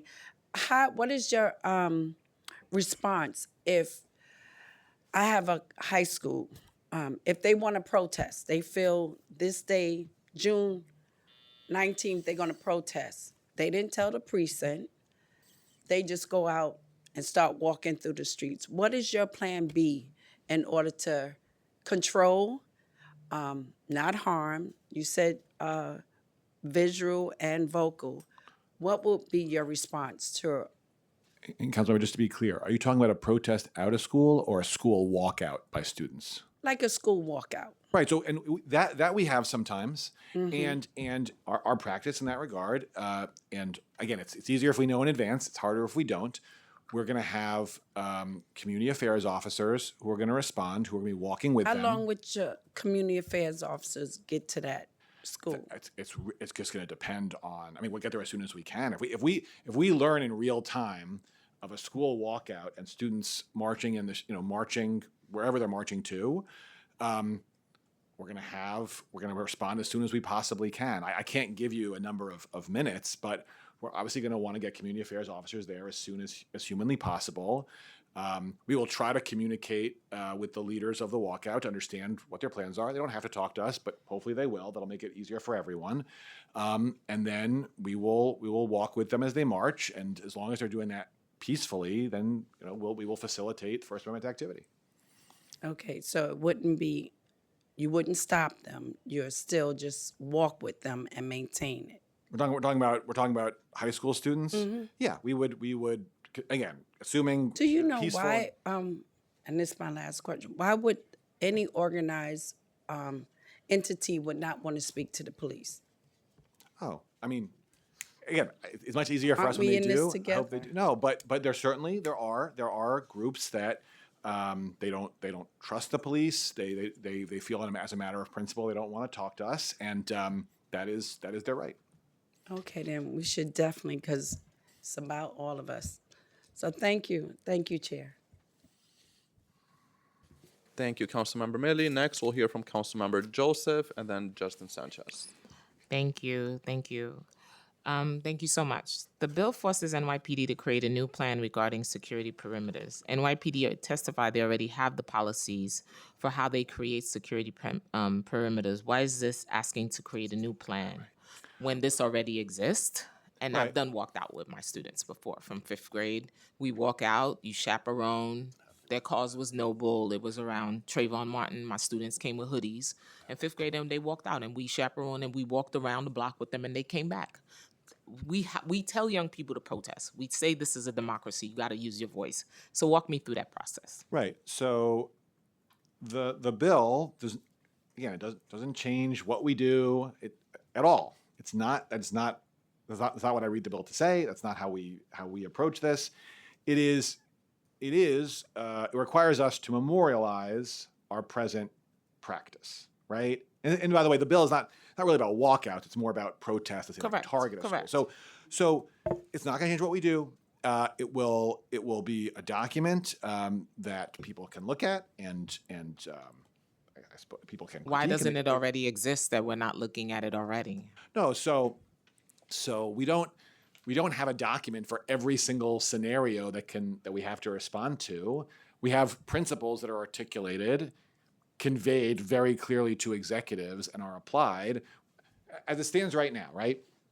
Do we have a plan for protests outside of courthouses? Do we have a plan for protests outside of hospitals? No, but that's not. There's like an infinite number of potential scenarios we have to deal with. Again, we're subject to a protest settlement, of course. We're subject to department policy, patrol guide, subject to federal, state, local law. There's guidance that we've given repeatedly in terms of what we expect from incident commanders. And then within that framework, you have whatever the factual scenario is. But you already have a standing MOU with New York City Public Schools, correct? Not in connection with protest activity. I mean, with other contexts. But I'm just saying that you're asking why don't we already have a plan for protests outside And you're of having schools? another plan. It's like having a plan for another plan. Well, I mean, there's an infinite number of documents we could generate. Again, I feel very strongly that we have the right principles, the right approach, and then, it is very context specific. Every scenario is different, and what the incident commander, the officers on scene have to follow the patrol guide, the protest settlement, the law, and then respond to the facts before them.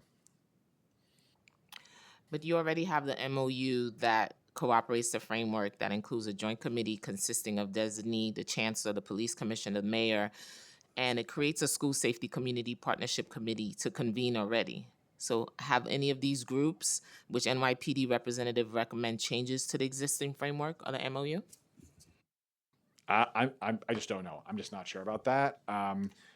Again, I don't think about that MOU in terms of like school walkouts. When I think about a school walkout, I'm thinking about a protest. I'm thinking about our patrol guide procedures in that regard. I'm thinking about the protest settlement. I'm thinking about the First Amendment. So I think of that a little bit differently. How many, can you cite any incidents of intimidation outside of non-public schools or public schools that this bill would prevent? Well, again, the bill doesn't Right. change what we do at all. The bill is about, as I understand it, transparency, about our articulating what we already do. As I said, we're prepared to do that, but the bill, we don't view the bill as changing what we do day to day. It doesn't live anywhere already in your system on a website somewhere? No, again, we do not have a document for like each possible scenario where we might have a protest. That'd be a lot of documents. But again, the bill would require us to do that for certain types of educational facilities, and we are certainly prepared to do so. So the bill forces you to create a new plan. It requires us, it requires us to describe and put in words what we already do in these contexts. But you're already doing it, right? Yes. So why do we need this bill then? To tell you to do what you're already doing. It is calling upon us to describe what we already do. All right, I'm sure that my young people that are here disagree with us. This is very interesting. We should keep talking. How about non-public schools? How do you interact with that? What are your? I don't know that if we had a protest outside of a private school and it was blocking the entrance to that school, and blocking the sidewalk there, so students or teachers or parents couldn't get in and out, we would have to.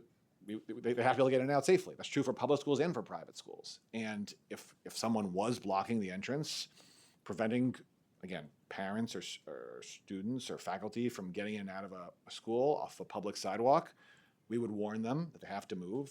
If they refuse to move, we would take enforcement action. That analysis, again, public sidewalks outside a public school versus a private school, I don't think it matters. What about New York City public schools that are contracted, that are public school contracted, but not in public school buildings? We have that as well. But in terms of our analysis, if someone is blocking an entrance off a public sidewalk into any school, it doesn't change the analysis. Doesn't change it. Okay. Thank you. Thank you, Chair. Thank you so much, Councilmember Joseph. A few more questions. Going back to the shots fired bill, if we pass the bill, if we're able to work on the changes that you suggested, including the timeline for implementation, also potentially requiring that the reporting be done every month. We were hoping for quarterly, but okay. Quarterly, okay. Where can this information potentially be posted? Would you be open to doing it in ComStat or on the website, NYPD website? So if it would be posted publicly, I don't think it wouldn't be on the ComStat sheet. I think that's separate for a variety of reasons. But there's a lot of data that we put out quarterly, and we would incorporate into that system. So it would be available again with the various caveats that I mentioned. It would be available quarterly to the public. Okay, and also going back to the towing issue. So private tow companies are already required to provide notice to the NYPD when they tow a vehicle, right? Every correct. That is hours. correct. Is this happening? How often would you say that they're failing to? I don't have data for you on this. I will acknowledge it is definitely not perfect. Definitely an imperfect system. Are there private tow operators who do call in? Yes. Are there those who don't? Yes. That is surely the case. If you were to provide a ballpark, how bad is the issue? Would you say half of them are providing notice? I know it's difficult to determine, but if you were based on the conversations you have. Chair, I don't want to guess. It would be truly a shot in the dark. I don't want to do that.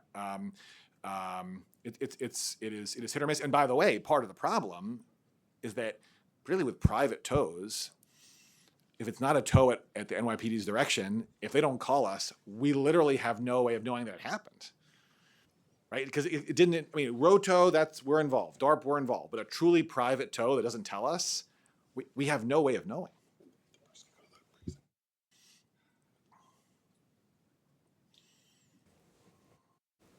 Okay.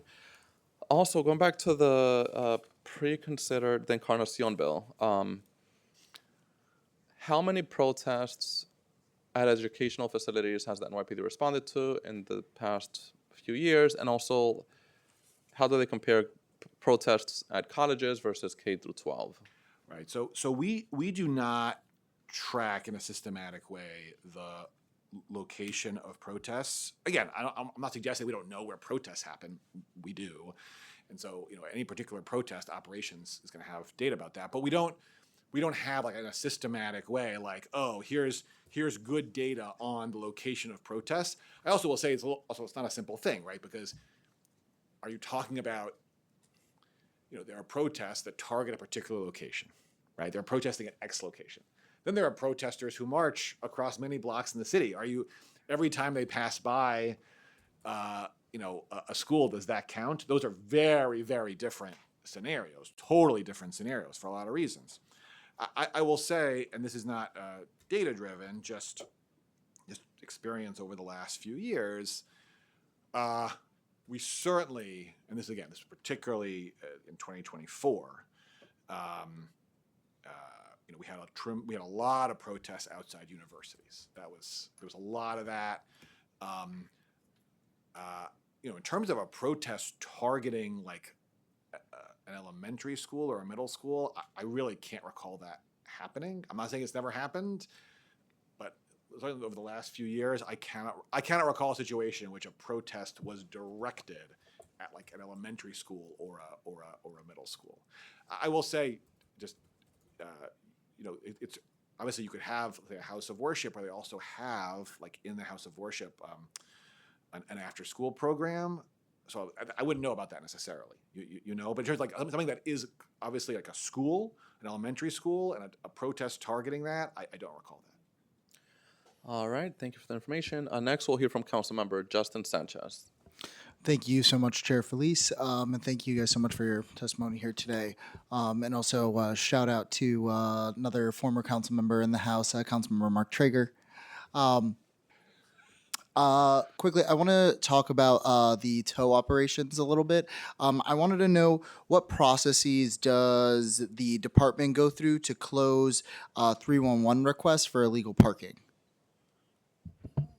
I'm so sorry, I don't have a response to that. I was just focused on the three bills, and that's what I was prepared to discuss today. So I don't know, but I could certainly get back to you on that. Okay, because in order to tow something, you need to have a bunch of 311 requests in order to get that done. And So the types of tolls that we refer to with this bills really pertain to department violations. So these are vehicles that already have violations on the street. We tow, we take to the pound, that type of thing. So I don't have a response to that. Council member, just to make sure we understand the question, is the question when a car is towed, like how do we, in terms of our data, keeping closed out the 311? In order for a car to get the violations, to get all the stuff, you need a process in which they accumulate all these things, they get their tickets, people report them. So my question is from that very inception of when someone reports a 311 request, how does that from there to the NYPD coming and being like, oh, this car should be towed?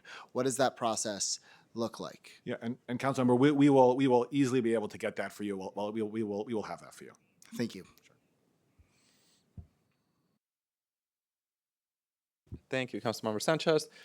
All right, moving on to Introduction 551, which prohibits the and the distribution of temporary paper plates. I'll ask some questions about that, and then also Introduction 853, and then we'll do a second round, and then we'll conclude. I know we have a lot of members of our community who have signed up to testify, so we want to, of course, hear from them. So, yeah.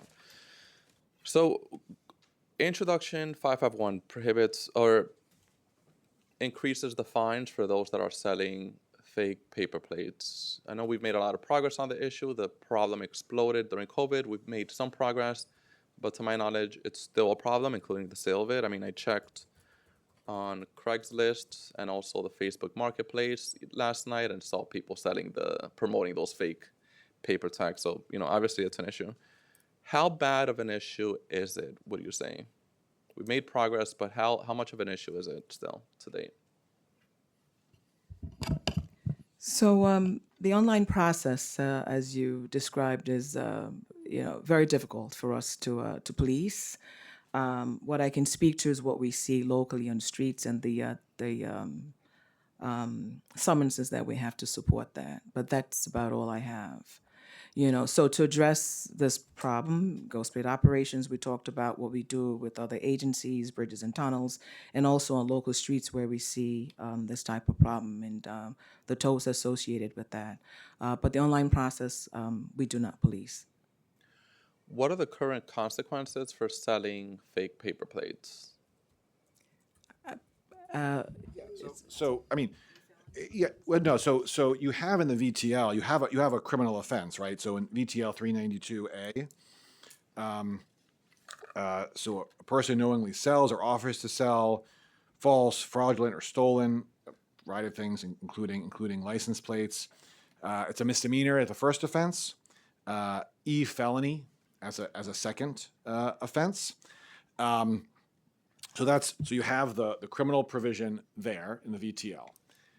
There are separate provisions both in the VTL and in city law. It's a separate issue, but of people selling stuff to using things to obscure their plate, right? So that's a VTL violation, right? If you it's a separate issue, but I think important, and I think covered a little bit what you're talking about is the license plate's a real license plate, but you obscure it. Doing that is a VTL violation, subject to fine. And there's also a provision in city law that imposes civil penalties for those who provide or sell the materials that you use to obscure your plate. So there are consequences, and as the chief said, I mean, this has been a priority for the department for some time. We are doing these enforcement operations at a very regular clip. You have the Q teams doing this in response to 311 complaints. So it is something that we are very focused on and take incredibly seriously. Yeah, and as we know, people use fake paper plates for many reasons. Many of them want to be able to get on the road and engage in reckless driving, speeding, running red lights with very little to no accountability. What percentage would you say are individuals using paper plates to engage in criminal activity? I don't have data on that. I think that also might be hard data to have, quite frankly, right? Because what you're going to is sort of like their motive, right? And obviously we're going to do enforcement whatever the motive. If you have fraudulent plates, you're obscuring your plates, we're going to take action whatever your motive might be. As you said, there's a range of possibilities. None of them good, but there's a range. I don't know that we would really have data on that. Based on the incidents of violence that we've seen in our city, including issues related to gun violence, is ghost cars something that we continue to see involved in these violent incidents? I would assume they want to make themselves. Sometimes, I mean, sometimes yes. I mean, there certainly has been, a real concern, to your point, Chair, about someone who is engaged in potentially violent criminal activity and for pretty obvious reasons doesn't want their car tracked, doesn't want to get caught, so they're using fake plates or fraudulent plates. So certainly something that we've seen. In terms of the trend line, though, that I'm not sure we have for you. All right, so we'll do a second round of questions. We'll go back to Councilmember Joseph and then Wong, who is at a finance hearing, and should be on his way here.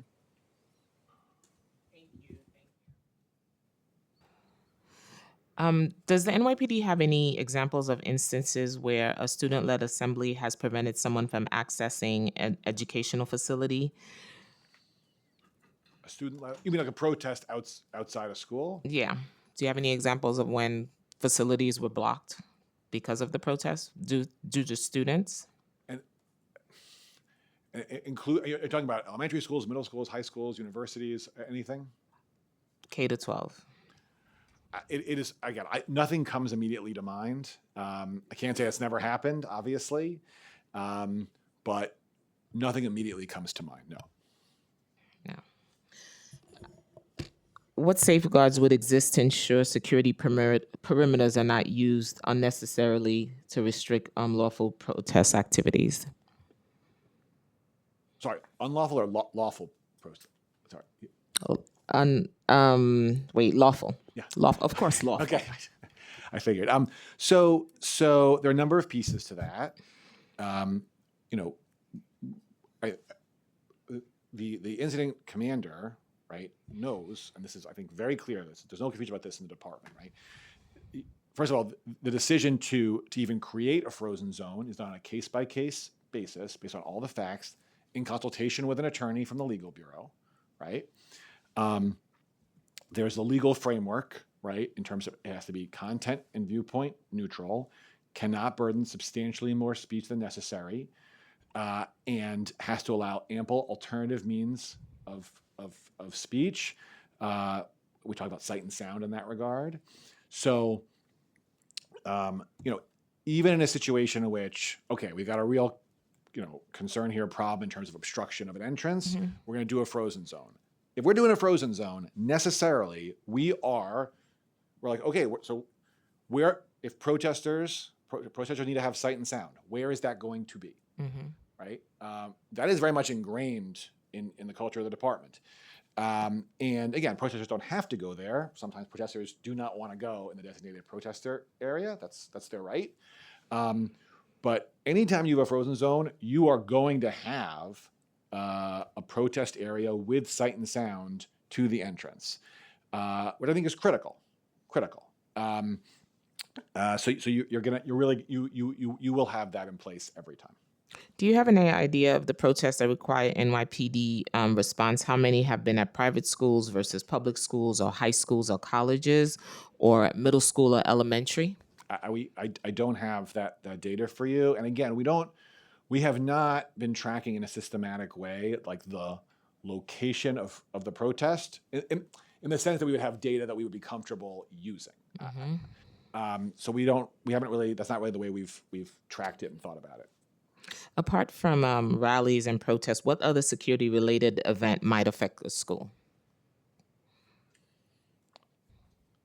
I mean, a few things. I mean, for starters, you could imagine a situation where, because of some potential criminal activity, there's an emergency, and we're concerned there could be some danger to Would a bomb students. threat Yeah, be like part that. of? I'm sorry to say, but like there are situations like that, and we would take this. Now we're talking about obviously a potentially incredibly dangerous situation, an exigency, and we would take the necessary steps to keep people safe. And you can imagine a situation where we would have to immediately freeze some area to ensure the safety of everyone involved. That certainly could happen. Is there any component of a community engagement piece in this? How is community engaged in this process? So I assume you mean in the protest context, not in the in other words, if there's some true exigency, emergency, like a bomb threat, we're going to move immediately, and obviously we want to communicate responsibly as we can, but we're dealing with an emergency situation. In the protest context, community affairs officers are reaching out to the relevant stakeholders. And that's happening every time, right? So you have a protest outside, let's say a school, community affairs officers are going to talk to the leadership of the school. They're going to try to talk to the leaders of the protest. Sometimes that's a very productive dialogue, sometimes not, but they're always going to try. And that's happening, by the way, that's happening before the protest. It's happening during the protest. Right? Community affairs officers, and this is consistent with the protest settlement, right? Serving as protest liaisons. That's all about having that dialogue, or doing our very best to have that dialogue. Mm-hmm. Thank you, Chair. Thank you.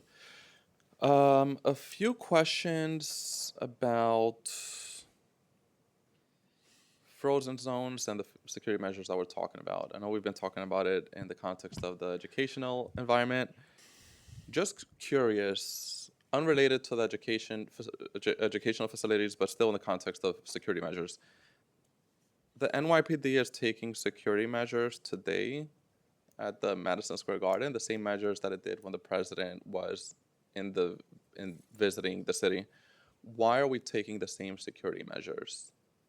Well, we're not the right people to speak to the particulars of what we're doing today, and I don't know to what extent it's identical. we are certainly taking significant security measures this evening, in the interest of public safety, and given the challenges that we have had until this point, post game, which are quite serious, and of course people. I mean, hopefully the Knicks win and people celebrate.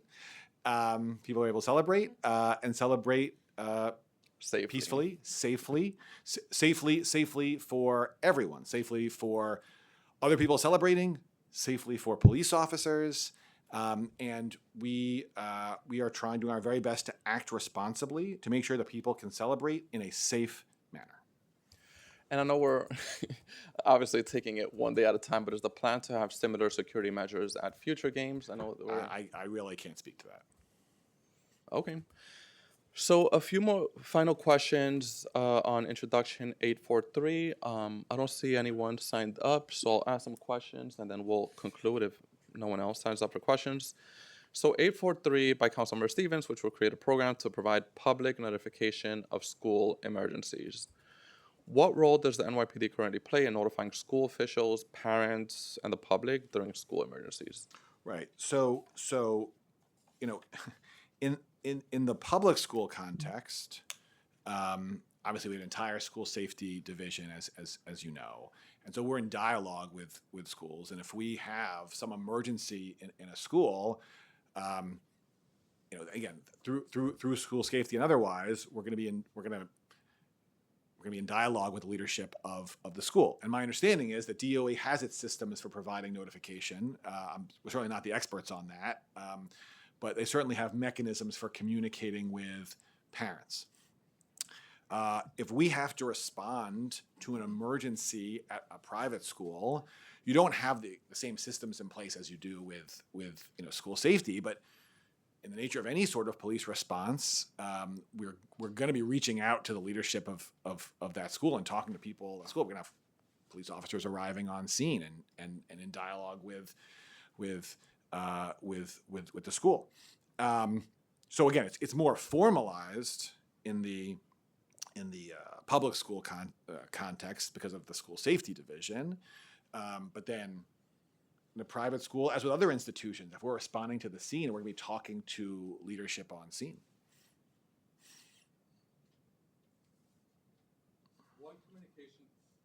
What communication challenges does the department encounter during school emergencies? I'm not sure we're the right people to really answer that question. I guess, what are the existing communication protocols between the NYPD? I know obviously the Department of Education also plays a role during right. emergencies. So in terms of, and that's what talking about the bill, right? So our point in this is, to the extent we're talking about notifications, I mean that's really for, in the public school context, I would say some combination. Oh, it's DOE and to what extent, if any, Nycc is involved, but that's really again for DOE and Nycc. And then certainly in the private school context, that's really a question for Nycc. I totally understand that, from the PD side of it, like, we may learn of some emergency at a school, right? We're responding.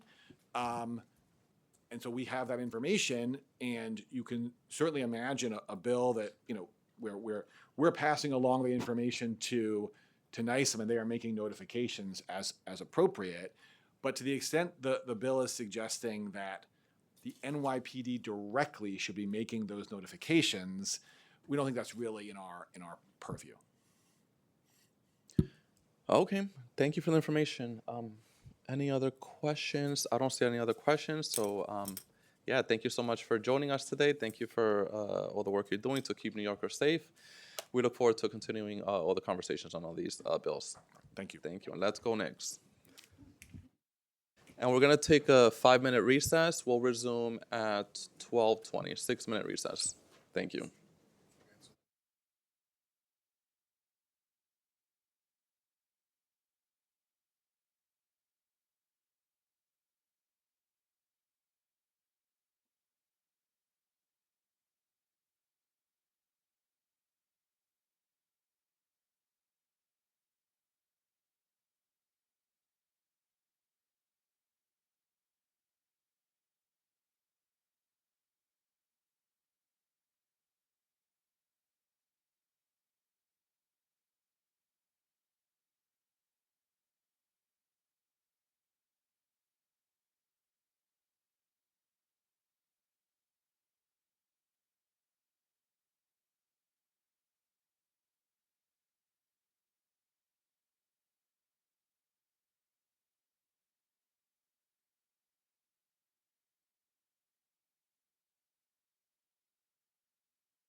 Thank you, everyone. We're gonna resume the hearing. And I'll now open the hearing for public testimony.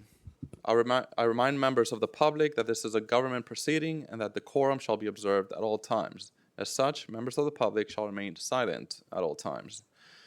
The witness table is reserved for people who wish to testify. No video recording or photography is allowed from the witness table. Further, members of the public may not present audio or video recordings as testimony, but may submit transcripts of such recordings to the Sergeant at Arms for inclusion in the hearing record. If you wish to speak at today's hearing, please fill out an appearance card with the Sergeant at Arms and wait to be recognized. When recognized, you'll have 2 minutes to speak on topics related to the legislation being heard today. Again, I'll repeat that part. We are specifically hearing testimony related to the legislation being heard before this committee today. If you have a written statement or additional written testimony you wish to submit for the record, please provide a copy of that testimony to the Sergeant at Arms. You may also email written testimony to testimony@council.nyc.gov within 72 hours of the close of this hearing. Audio and video recordings will not be accepted. For in-person panelists, please come to the table once your name has been called, and I'll call the first panel. Mark Traeger, Hindi Paupku, Elizabeth Bender, Joseph Rosenberg, Jacqueline Goodman. And we'll start in that order. So Mark Traeger, and then Hindi Paupku, and then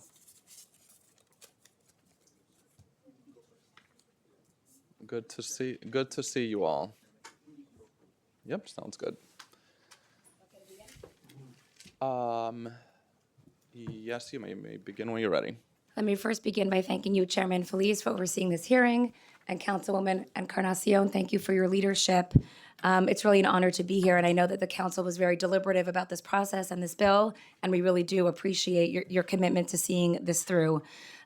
Before I came on, there were a lot of comments that were made that were appropriately factual and about procedure. I want to talk a little bit more personally about why this bill is so important to so many of us in the Jewish community. A week after October 7th, I was walking home on West End Avenue with my 3 young children, 12, 10, and 6. A pack of teenagers passes us by, and they yell at my kids, should we kidnap the boy or the girl? And I share this story with you because across New York City, we are seeing our children being yelled at and intimidated. We very much uphold the right to free speech, to protest. We're often the ones protesting ourselves. But when we drop our kids off at school, it would mean a lot to know that at least here, they're safe. You got this done with respect to our houses of worship. It went a very long way. And we hope that today and after this hearing, we can get this done for our schools as well. Thank you for your leadership. Thank you. Thank you, Mr. Chairman, Chairman Feliz, dear friend, and Councilmember Encarnacion. Thank you for leadership, and to all the council members, staff, folks who are present. This is personal for me. I have tremendous respect for this esteemed body and for this institution. Building on what Hindi just shared from our great community partner, UJ Federation, what I'll share is that JCRC convened a community solidarity event early May when there was a massive swastika spree in Forest Hills, Queens, and across other neighborhoods in Queens. And as the NYPD testified earlier, houses of worship can also house early childhood education programs. And in the case of Queens, that's exactly what happened.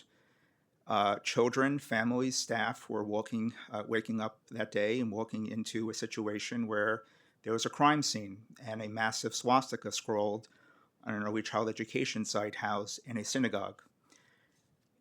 Swastikas were also scrolled on people's homes, and it was just a very frightening scene. But once the headlines fade, once the newspapers stop writing about it, once the TV cameras are gone, the providers who actually serve the kids in the program, they're the ones fielding phone calls from parents and staff saying, is it safe to send my kid to school tomorrow? What happened here? And providers are being now inundated with questions on a routine basis. Is it safe to send my kid to school? What's the plan? And I think, Mr. Chairman and to members of the council and staff, this is an issue that has exposed a gap in our transparency structure. Because I'll remind folks that between DOE and NYPD, there is a MOU, Memorandum of Understanding, that governs the relationship between DOE and NYPD. But over 60% of early childhood education programs in New York City are not housed in DOE buildings. They're housed in community-based settings like houses of worship, to which there is no MOU. There is no transparency like there is for DOE buildings. And so in my strong, humble opinion as a former teacher, former chair of the Education Committee, I believe that transparency makes people more safe, not less safe.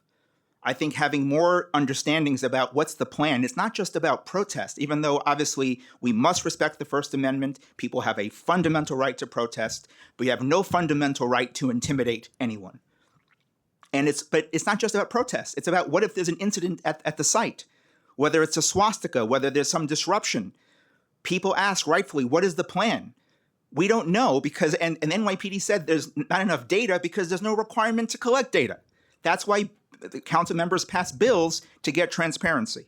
So I just want to say, at its core, this legislation is about fundamental transparency. Parents, educators, providers, protesters, everyone deserves clarity about safety plans when disruptions or security incidents occur.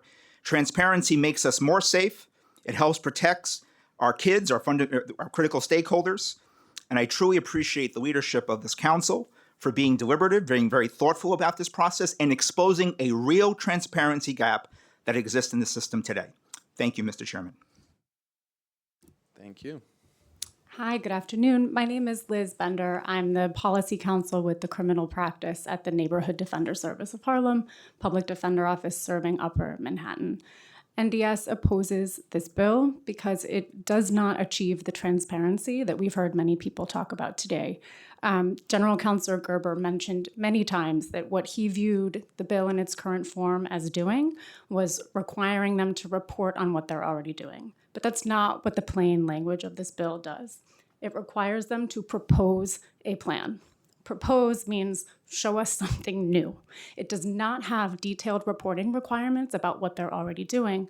And in fact, what he said before this council is that he doesn't have that. There is no guide. There is no written memorialization of how they respond to incidents at schools. He also could not point to a single incident at K through 12 schools where there has been any incident that where they've had to respond, right, to a protest activity in K through 12 schools in the way that it's contemplated in this bill. So this bill is aiming to meet a need that even NYPD is saying they're not aware exists. But what this bill could be amended to do and should be amended to do is that transparency. I don't know why he reads it to require only transparency when it explicitly says that they must propose a plan. But we would urge this council to amend it so that it does require that transparency and reporting on what NYPD is currently doing. I do want to point out that one of the main reasons that NDS opposes this bill is because we believe that anytime you ask NYPD to propose, generate, do something new, what that means is that the clients we serve will bear the brunt of that increased NYPD activity. And particularly at a time when the Trump administration is already deploying a cruel and inhumane deportation agenda, when just this week, Tom Homan threatened to flood our city with more ICE agents than you've ever seen. What this council should be doing is finding ways to protect parents and the kids that they send to school from increased law enforcement activity, not inviting the NYPD to propose new plans to police our students and their communities. Thank you. Good afternoon, Chair Feliz, Councilmember Encarnacion. I'm Joe Rosenberg, Director of the Catholic Community Relations Council. We thank the committee for holding this hearing on Councilmember Encarnacion's legislation. It's a timely measure, especially following the latest NYPD data indicating that hate crimes are up by 74% in May 2026 compared to May 2025. At a time when these crimes against so many religious groups are on the rise in our city, We must all stand together, united against such abhorrent acts. Such solidarity includes supporting this bill, requiring NYPD to create security plans to help ensure the safety of students, teachers, and faculty in both public and non-public schools. We have over 150 Catholic schools in New York City alone. Students, teachers, and faculty must not be placed in a situation of being harassed, intimidated, or physically obstructed by demonstrators, and parents as well need to be assured that their children in their schools are entering a safe haven, and that these schools remain a place for learning and not a place for fear. The legislation requires the NYPD to submit plans to the mayor and the council to post them on the agency's website. Plans include the criteria for when the security perimeter should be used and for what duration. The steps taken to ensure the perimeter does not infringe on the right to free speech and assembly, communication with the administrators of both public and non-public schools and the community to understand their needs and concerns, and finally, a point of contact for the general public. It achieves a delicate and important balance. The constitutional right of free speech and assembly are protected, while at the same time, the legislation helps to safeguard schools against growing and increasingly violent threats. Like other faith-based organizations, we're fortunate in having the NYPD as a strong partner. They've been responsive, proactive in confronting the challenges facing our schools and our children. And this bill will continue their ability to do so by just making it more transparent. Creates more dialogue, which is what people need to hear. And it'll be more protection for not just the students, but the faculty, the staff, and the parents. We thank Speaker Menon and you for recognizing these growing threats, and we hope that this legislation passes soon. Thank you. Good afternoon. Thank you. Good afternoon. My name is Jacqueline Goodman, and I'm an attorney with the Legal Aid Society's Juvenile Rights Practice. We represent over 30,000 children in family courts across the city each year, the vast majority of whom attend the very schools targeted by this bill. I'm here today to speak about our opposition to this legislation. Instead of enhancing school safety, this measure will, first, disproportionately harm marginalized communities, including Black and Brown, LGBTQIA+, and immigrant students. It will further expose young people and other community members who are already over-policed to the risk of criminalization for engaging in protected speech and expression. And it will suppress student voices and discourage civic engagement at a moment when students should be empowered to participate in public discourse. This council's own report, Law Enforcement in NYC Public Schools, which analyzed data from 2016 to the second quarter of 2023, indicates that increased police presence around schools is likely to worsen the criminalization of Black students. For many children, an increased police presence around schools may undermine feelings of safety rather than promote them. And research also shows that school-based policing disproportionately impacts Black and Brown students, as well as students with disabilities, who are already more likely to face disciplinary action and law enforcement intervention. Extending police activity beyond school buildings through expanded security perimeters risks further entrenching these inequities. The proposed bills also raise significant concerns for LGBTQ+ youth, particularly transgender, gender not-conforming, and non-binary students who already face heightened scrutiny and disproportionate contact with law enforcement. By granting the NYPD broad discretion to establish and enforce security perimeters or frozen zones around schools, these measures could increase opportunities for profiling and selective enforcement. At a time when many young people, are advocating for their rights and participating in civic life, this bill chilling student expression and discouraging students from exercising their rights to speak, organize, and engage in their school communities. And more specifically, the bill's exclusion of public high schools from this measure fails to align with its purported justification. Either all high school students require the protections and intrusions that this bill proposes, or none do. In reality, the proposed approach is unlikely to benefit any students, and instead will subject them to increased surveillance, policing, and barriers to civic engagements. Instead of investing in a greater police presence around schools, the City Council should prioritize proven strategies that promote school safety and well-being. This is funding comprehensive mental health services, more counselors and social workers, and investing in restorative justice programs that help students to develop effective conflict resolution skills and foster safer, more supportive school communities. Thank you for this opportunity to share our thoughts. Thank you. Thank you so much. And just have a super fast question for all of you. Whoever wants to answer, you could just answer in about 20, 30 seconds. We have about 30 people signed up. Want to make sure we hear from them as well. But just want to briefly hear from all of you just to make sure that we have a full conversation about the issue. Of course, this council fully supports initiatives, including restorative justice programs, etc.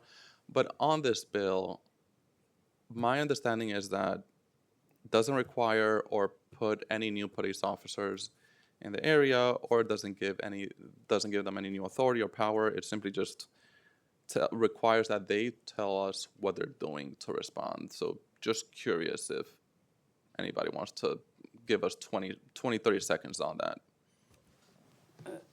Hi. Make sure we get a full conversation and get a full understanding of everybody's perspective on this. So the language of the bill is that the police must submit a proposed plan to address and contain the risk, and then it goes on to describe the risks. What General Counsel Gerber said in his testimony was that such a plan does not already exist, that their response to schools is varied, it's guided by a number of different things, and that isn't memorialized anywhere. So what the council is asking them to submit is something that they will have to generate. He admitted that in his own testimony. So you are asking them to create something new, something uniform, right? And there's a 45-day period where that is submitted to the council and to the mayor before it is publicly published. That 45-day period suggests that there's going to be back and forth and amendments and changes to that plan. So it is asking them to do something new. If what you want is information about what they're currently doing, then this bill's language needs to change to explicitly ask for that transparency. Proposing a plan is different from reporting on everything you are currently doing, which even knowing what he was going to be asked today, he didn't really have, right? He told you he listed the factors that they look at, but there was no, this is how we respond. And this bill also requires that the proposed plan be about security perimeters specifically. It's not tell us what you're doing to respond to protests in schools. It's give us a plan about security perimeters specifically. So it is, I disagree with the characterization that this is a transparency bill. There is a transparency bill that could be the result of an amendment process starting from here, but we're not there right now. Okay. Thank you, Mr. Chair. So I also refer the committee back to the hearing in the chambers when things were packaged in terms of houses of worship and this discussion about education settings or on CPO settings, where the NYPD said, we do have stuff in our patrol guides, or we do have stuff, and some members of the council were questioning, well, if it's already in guidance, why do you need to pass a law? And I respectfully remind the council that many of the laws we've passed started off as a piece of guidance or an executive order that became codified by the council. And the reason why council members do that is because it creates a binding, concrete accountability and transparency tool. And as I mentioned earlier, when it comes to DOE buildings, there's an existing written memorandum of understanding between DOE and NYPD. And that's already on the books, it's written. But the majority of our early childhood programs are not in DOE buildings because of insufficient space. So therefore, we rely on community organizations, whether they're houses of worship or settings, to house these programs. And I know a lot of discussion today has been so far about protests, but I remind the committee, it's not just about protests. It's about any safety disruptions or issues. What is the plan? Providers are being asked the question, what is the plan the next day to keep our kids and staff safe? And I also remind the committee that if you look at a national nonprofit security grant program that started off around $180 million in 2021, and now members of Congress are asking for more than $500 million to $1 billion to protect houses of worship and education settings that continue to be some of the biggest targets of hate incidents and thank goodness, thwarted terror attacks. How much money are providers being forced to spend in their budgets rather than spending money on instruction or social work? And folks who know me, I absolutely love social workers and counselors and support staff. The council has added hundreds and hundreds of them. We need more. But how many providers have to spend money from their own budgets for additional private security because they don't have the resources to keep their stakeholders adequately safe? So this bill fundamentally, in my opinion, will say to the NYPD, if it's in your guidance, make it public. Also, the bill has a mechanism that says there's a draft proposal, there's input for the council and stakeholders to finalize it with stakeholder input. To me, it is about transparency. When you don't have transparency, Mr. Chairman, that's when communities are actually less safe. And that's my take on pass the mic. I concur with Mark. I concur with Mark too, but just also to add, there is a plan. The NYPD knows what to do in instances like this. This is sharing it with the public, so we know as well. People are missing that point.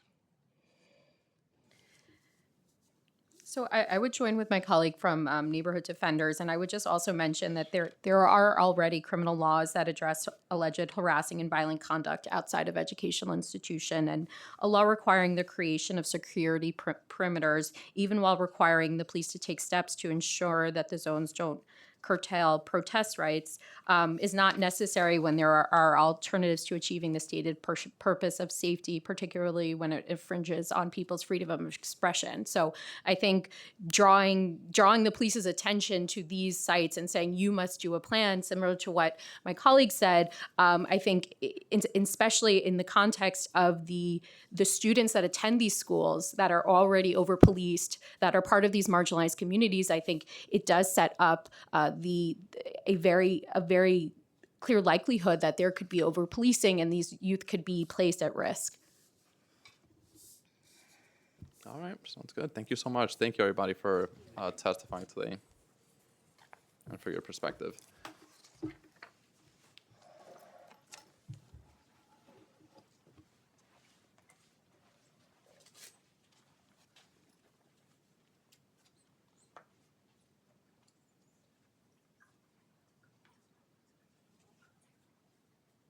Thank you so much. We're going to call the next panel Judy Baum, Ariel Saransky, Abby Rubin Pope, Zaka Nazir, Alan Abraham.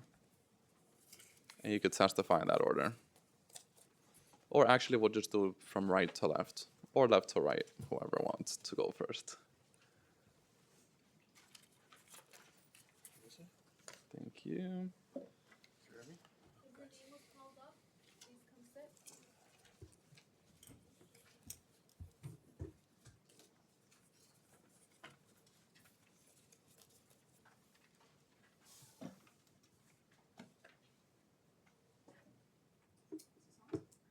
You'll have to press it. You could begin when you're ready.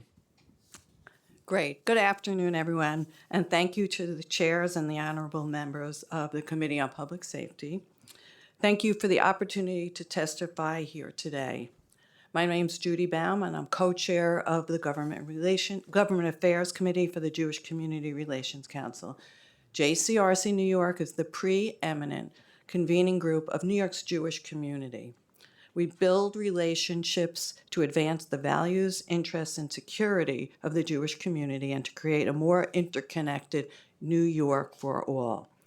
We speak in solidarity as members and leaders of New York's Jewish community to urge support for the preconsidered intro concerning a local law to amend the administrative code of the City of New York in relation to a plan regarding security perimeters adjacent to educational facilities.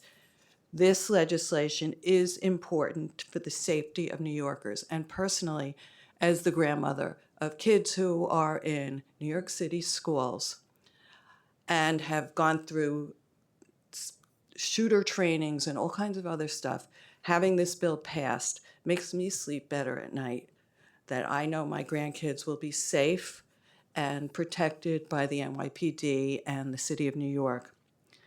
So we believe that educational facilities for children should not be places where movement to or from is restricted by protests. Students, faculty, and staff should not be intimidated, as Mark Traeger said, or physically obstructed from their educational facilities, classrooms, and campuses. must remain safe spaces for learning, free from intimidation, so that our kids can exercise their fundamental right to peacefully express themselves without fear. In addition, I was a kid who was protesting against the Vietnam War. And I remember all of the stuff that we went through, and we need to keep those protesters safe. I have to wind it up right now. Okay, well, I'll just say thank you so much, Chair, and the committee.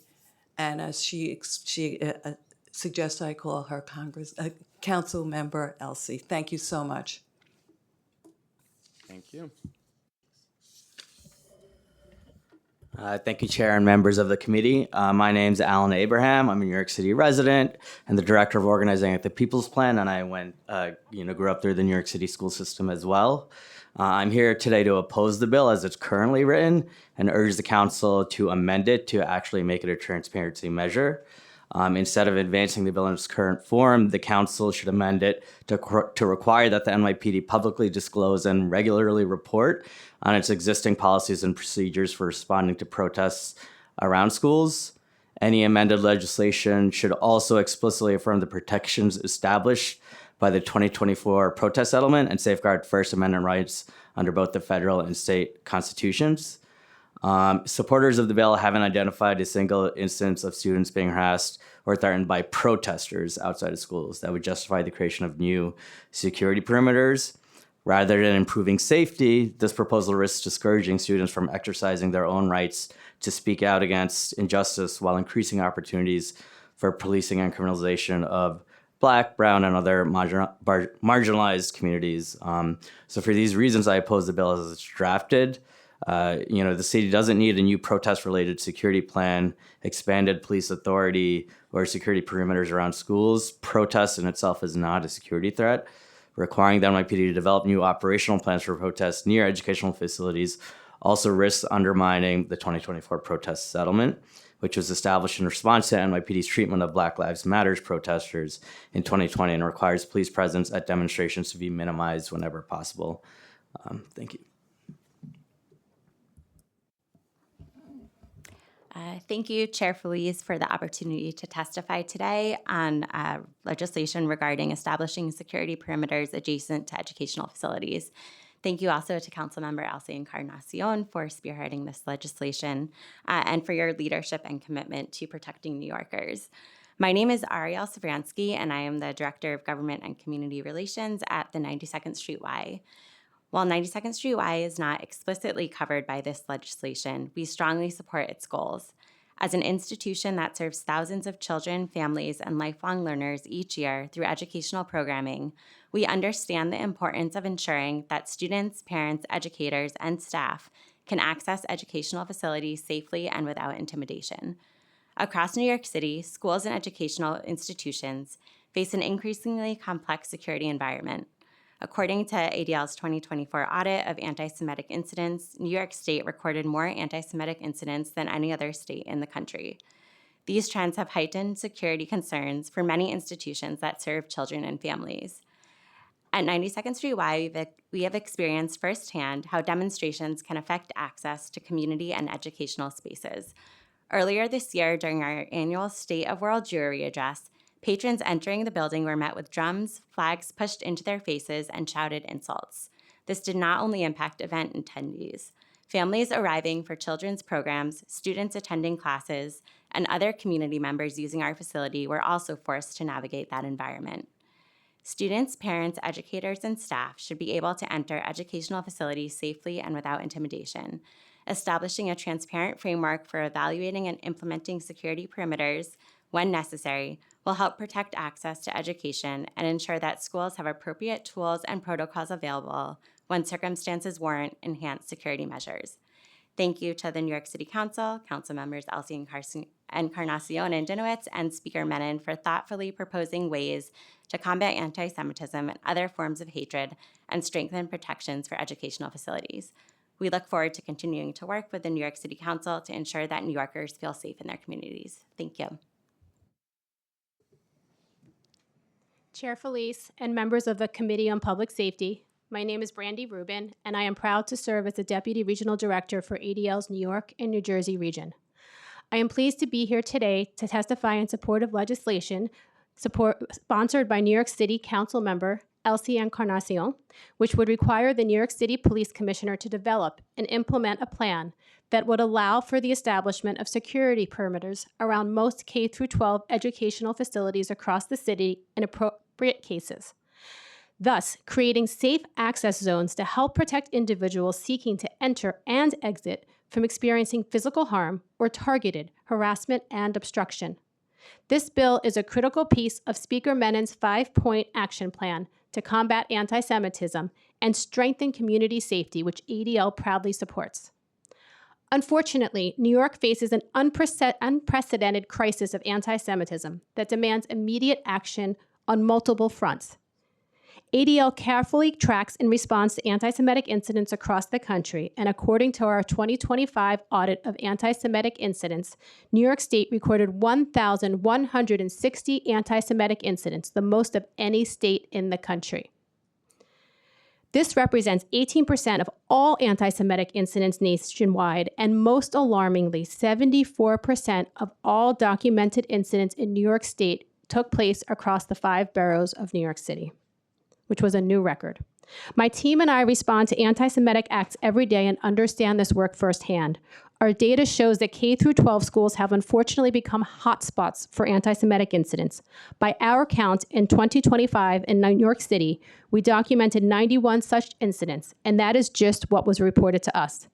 Councilperson Encarnacion's legislation carefully balances the rights to peacefully protest and engage in free speech with the need to protect public safety.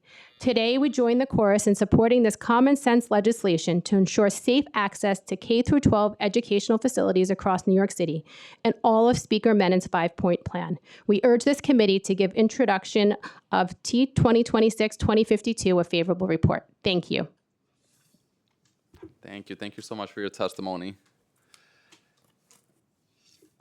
Next, we'll hear from Jasira Champion, Brandy Katz-Rubin, Scott Richmond, Stephen Wheel, and Ro Pena. I'm Brandy Rubin. You called me Rubin before, so I came up. Oh, okay. So I don't know if I was in it.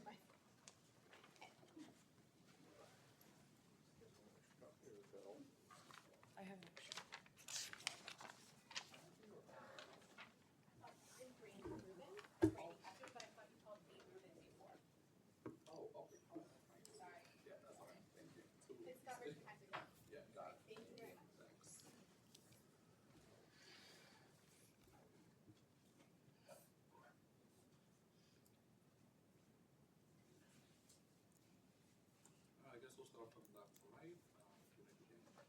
We'll start from left to right. You may begin when you're ready. Thank you, Chair and members of the committee. I'm Ro Pena, co-founder and director of programming for Transformative Schools. At TFS, I advocate for improving the lived experience of trans and non-binary youth and the educators who support them. TFS opposes this bill in its current form and urges the council to amend it into what it should be, a real transparency measure. Advocacy saves lives. Through organizing, TFS helped build Aunties for Liberation, which pushed Community Education Council 2 to rescind a resolution undermining protections for trans youth. We also organized 2 rallies that brought together more than 10,000 supporters. That happened because people had the freedom to organize, not because they had a permission slip from the NYPD. And that's the problem with this bill. It assumes protests near school are a security threat requiring police perimeters, but where's the evidence? The educator in me is looking for the sources, and this bill is turning into an incomplete assignment. There's no record showing K-12 schools are being targeted in a way that justifies this response. This bill creates a solution without demonstrating a true problem.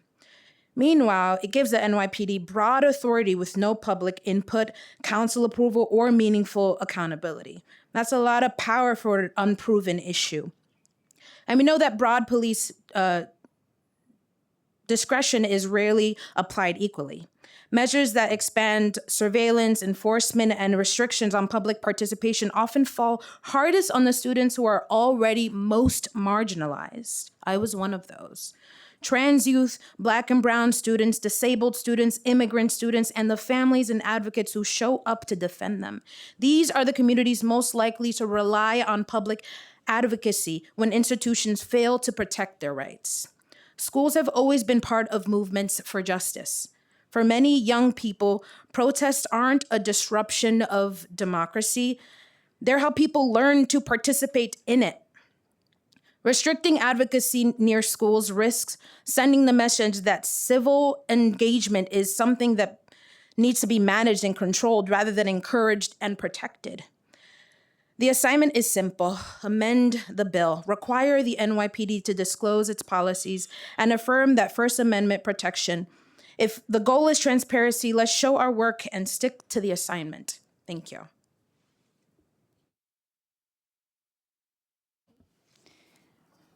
Hello. Unfortunately, Stephen Weil had to step out, so I am presenting this testimony on behalf of him and Strix Defense.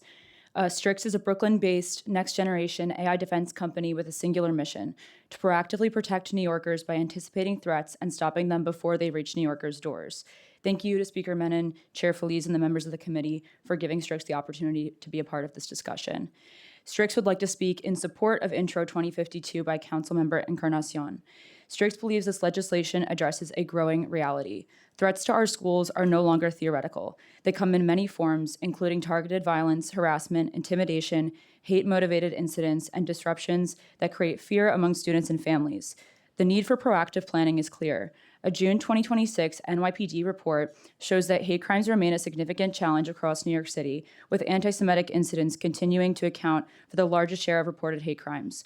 While felonies and other crime rates have dropped, hate crimes continue to rise. These incidents are not confined to any one neighborhood or institution. They affect schools, houses of worship, community centers, and the families who rely on these places as safe spaces. Over the past several years, there has been an alarming rise in threats directed at Jewish schools, synagogues, and community institutions across the country. The same security vulnerabilities that can be exploited to target a school can also be exploited to target a house of worship or community gathering place. Protecting access to these facilities while preserving constitutional rights is not a partisan issue. It is a public safety imperative. Schools do not exist in isolation from what is happening in the communities around them. When demonstrations, protests, or other public gatherings occur near educational facilities, students, parents, and educators can find themselves caught in situations that create uncertainty and concern. Every student should be able to enter and leave school safely. Every parent should know that access to their child's school will remain secure. At the same time, New York City must continue to uphold the rights of individuals to engage in lawful protest and free expression. That balance is exactly what this legislation seeks to achieve. Importantly, this bill does not mandate permanent barriers or restrictions. Instead, it calls for a thoughtful planning process. It requires the NYPD to establish clear standards for when security perimeters may be appropriate, how they should be implemented, how school administrators should be consulted, and how the public should be informed. Thank you, Chair.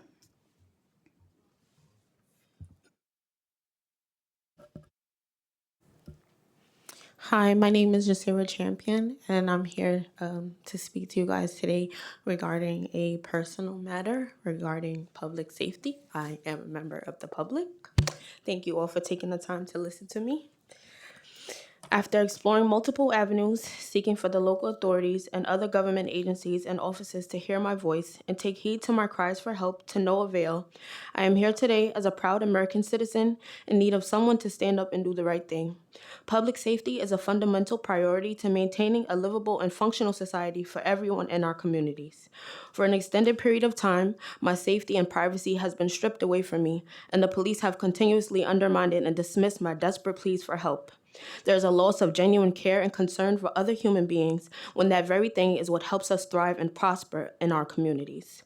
I've made several calls, sent numerous emails, made reports and complaints, and I am still dealing with a very difficult situation that no one seems to have the answers for or even seems to care enough to take any action.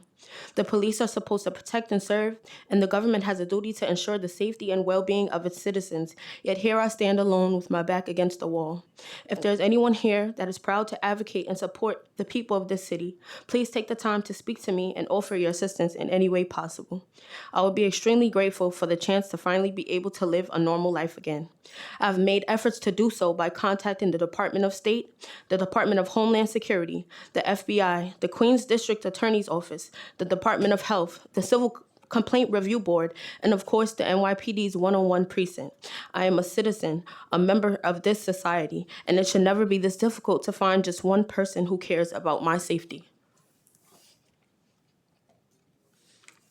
Thank you. Thank you so much for your testimony. I'm going to give.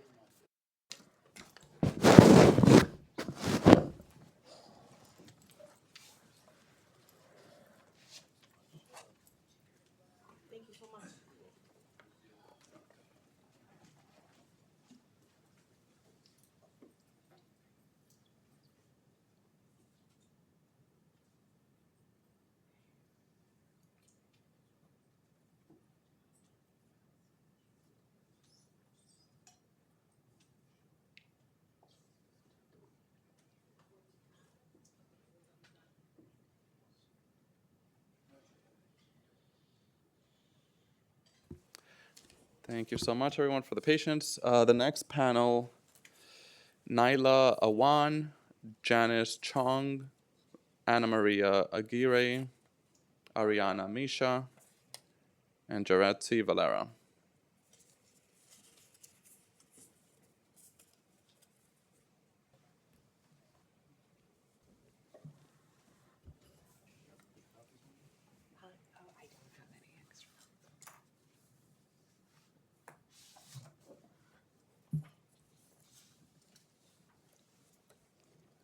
So out of the 5 that I called, just 2 are in the room, so I'll call some additional members who are still with us.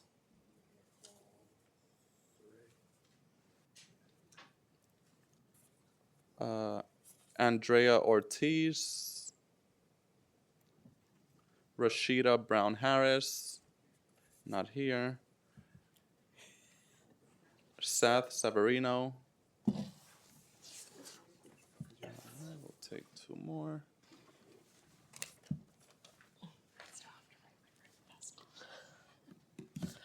Habiba representing Malika.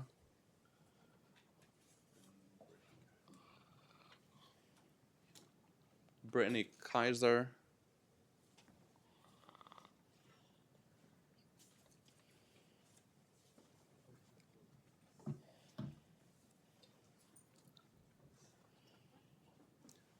All right, so I guess we'll start this time from my right to the left. You may begin when you're ready. Thank you. My name is Nyla Wana. I'm the co-director of policy at the New York Civil Liberties Union.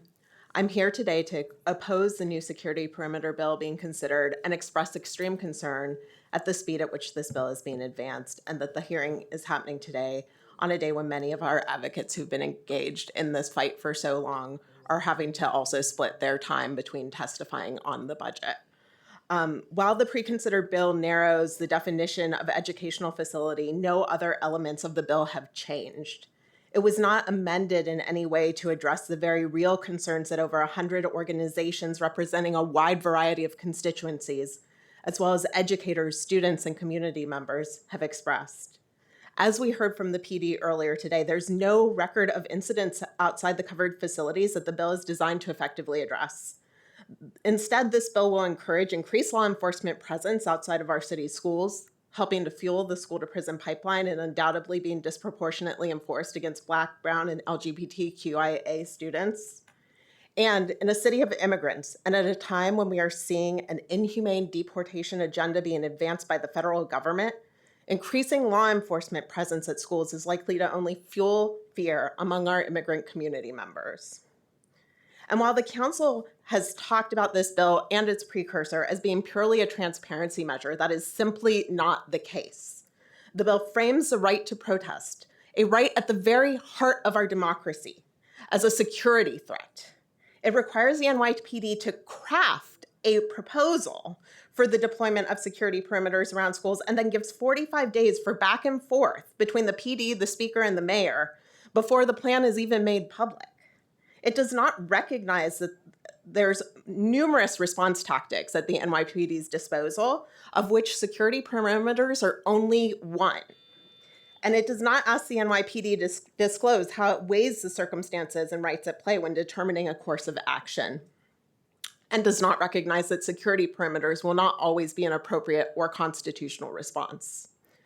If the council is insistent that it wants to truly pass a transparency measure, there are clear pathways and amendments to accomplish this. It's shocking that the council has chosen to reintroduce a bill that fails to address the bulk of the concerns that have been consistently raised, and we ask the council to pause any further movement on this bill until an array of stakeholders have been properly engaged, and ask that at a time when the federal government is trying to stifle a protest, our city does not proceed down the same path.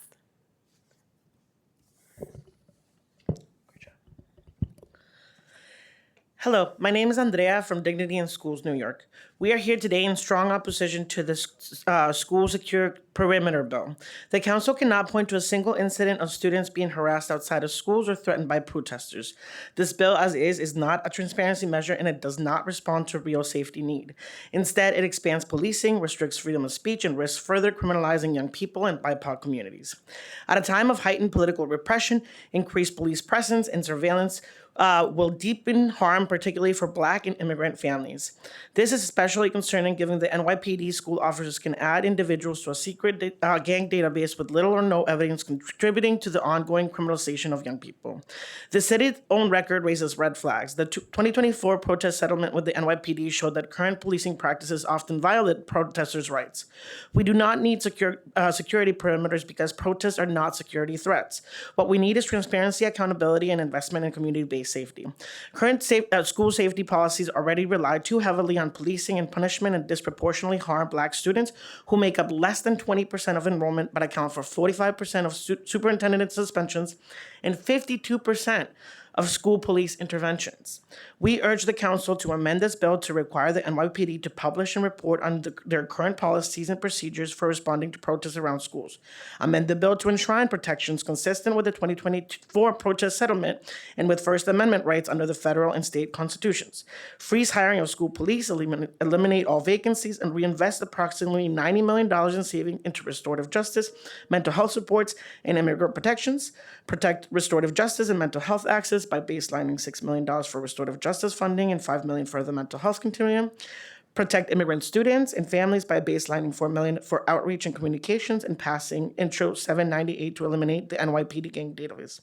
New York City must choose between expanding criminalization or investing in what actually makes schools safe, care, trust, and support. We urge the council to reject this bill or amend it to be a real transparency bill and prioritize policies that protect students' rights and their well-being. Thank you.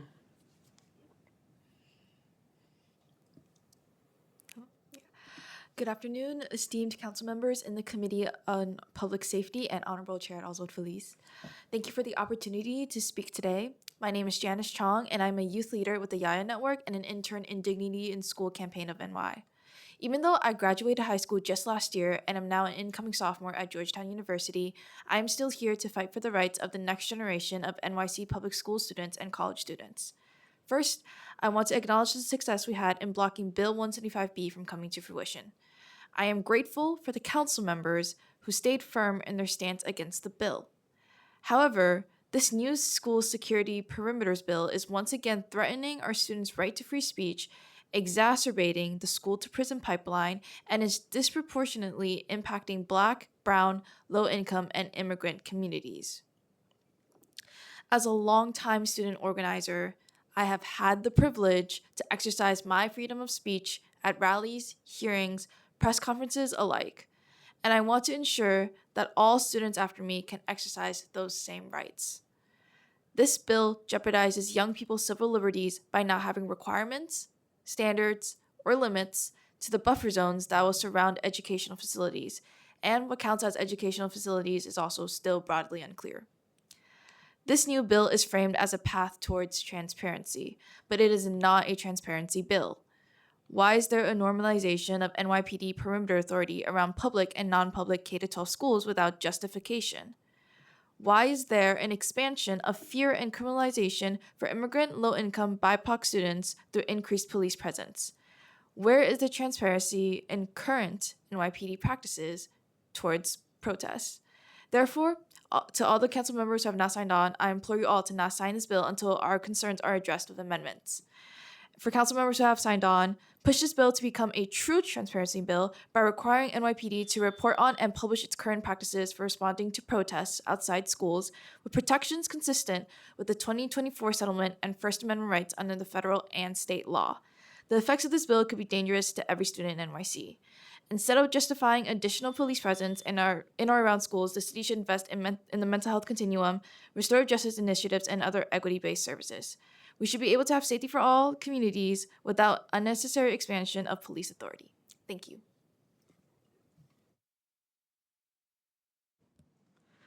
Thank you, Chair and Council. My name is Habiba Al-Aidi. I'm an organizer at Malika, a community safety organization in Queens. I'm here today to voice my resolute and categorical opposition to the bill in its current form regarding the security parameters around educational facilities, and instead to turn it in what it should be, a true transparency bill. Let's be clear, the climate in which we are operating, we are witnessing a period of profound hostility toward dissent across the United States. We see surveillance and police expanding in ways that should be deeply alarming. By codifying and these security parameters, the Council is actively threatening the safety of our students and our educators and their right to exercise their First Amendment rights. The relevant parties have failed to provide a single verifiable instance of students being harassed or threatened by protesters outside of schools. The proposal is not a response to a documented crisis. It is a solution in search of a problem. In practice, this bill will have a devastating, chilling effect on students' speech. It signals to young people that their engagement in politics and a political process is something that should be contained and surveilled rather than a vital civic exercise that it is. Furthermore, we have seen increased policing presence around schools as an inevitable targeting and criminalizing and traumatizing of Black and Brown youth, reinforcing the school-to-prison pipeline that the city claims to try to dismantle. Moreover, the bill threatens to actively undermine the 2024 protest settlement that was directly a consequence of the NYPD's historic brutalization of BLM protesters in 2020, and explicitly necessitates that the police presence at protests be minimized to protect individual rights. By tasking the NYPD with the creation of these new security plans, this bill invites the return of aggressive, escalated policing tactics that the 2024 settlement sought to curb. We do not need more policing, we need radical transparency. I urge the Council to pivot away from the punitive approach and instead amend the bill to function as a genuine transparency measure, requiring the NYPD to publish and provide rigorous public reporting in their existing practice and procedures regarding protests, and to amend the bill to enshrine protections that are fully consistent with the 2024 protest settlement and constitutional safeguards on both the federal and state level. Thank you.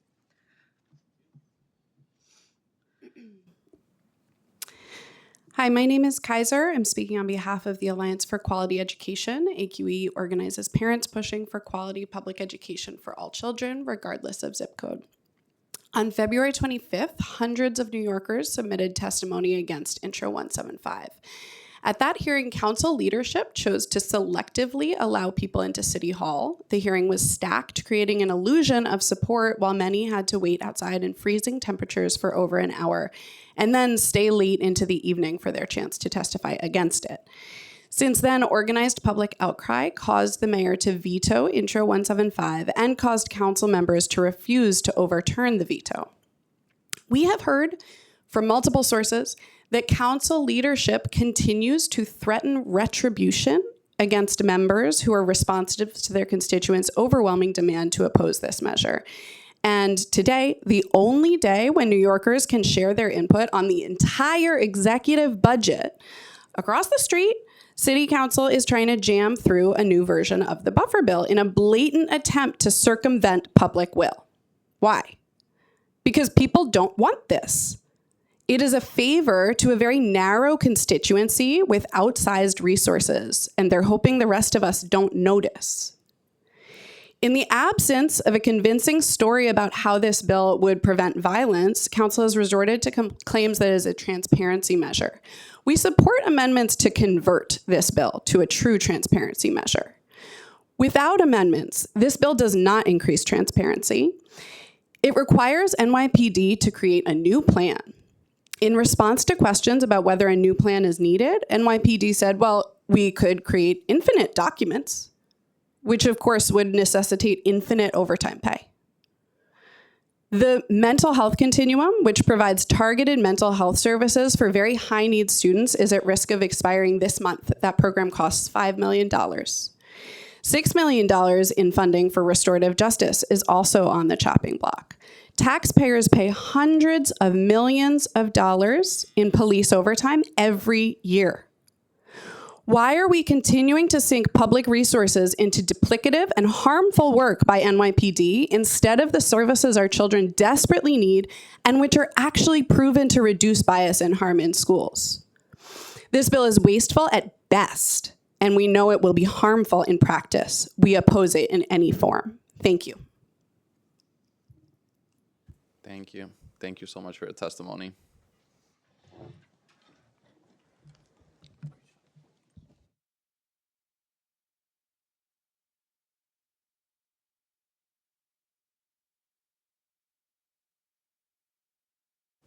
All right, next we'll call the final panel, Chancey Young, Maria Bautista, Sandra Mitchell, Aleka Daniels, and Gavin Henley.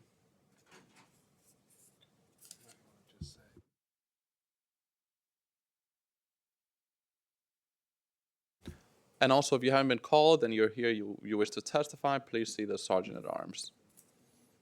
And also, I know I called some individuals earlier today. It's possible that you might have stepped out. If that is the case, also please see the Sergeant at Arms and notify them so that we can call you next. Okay.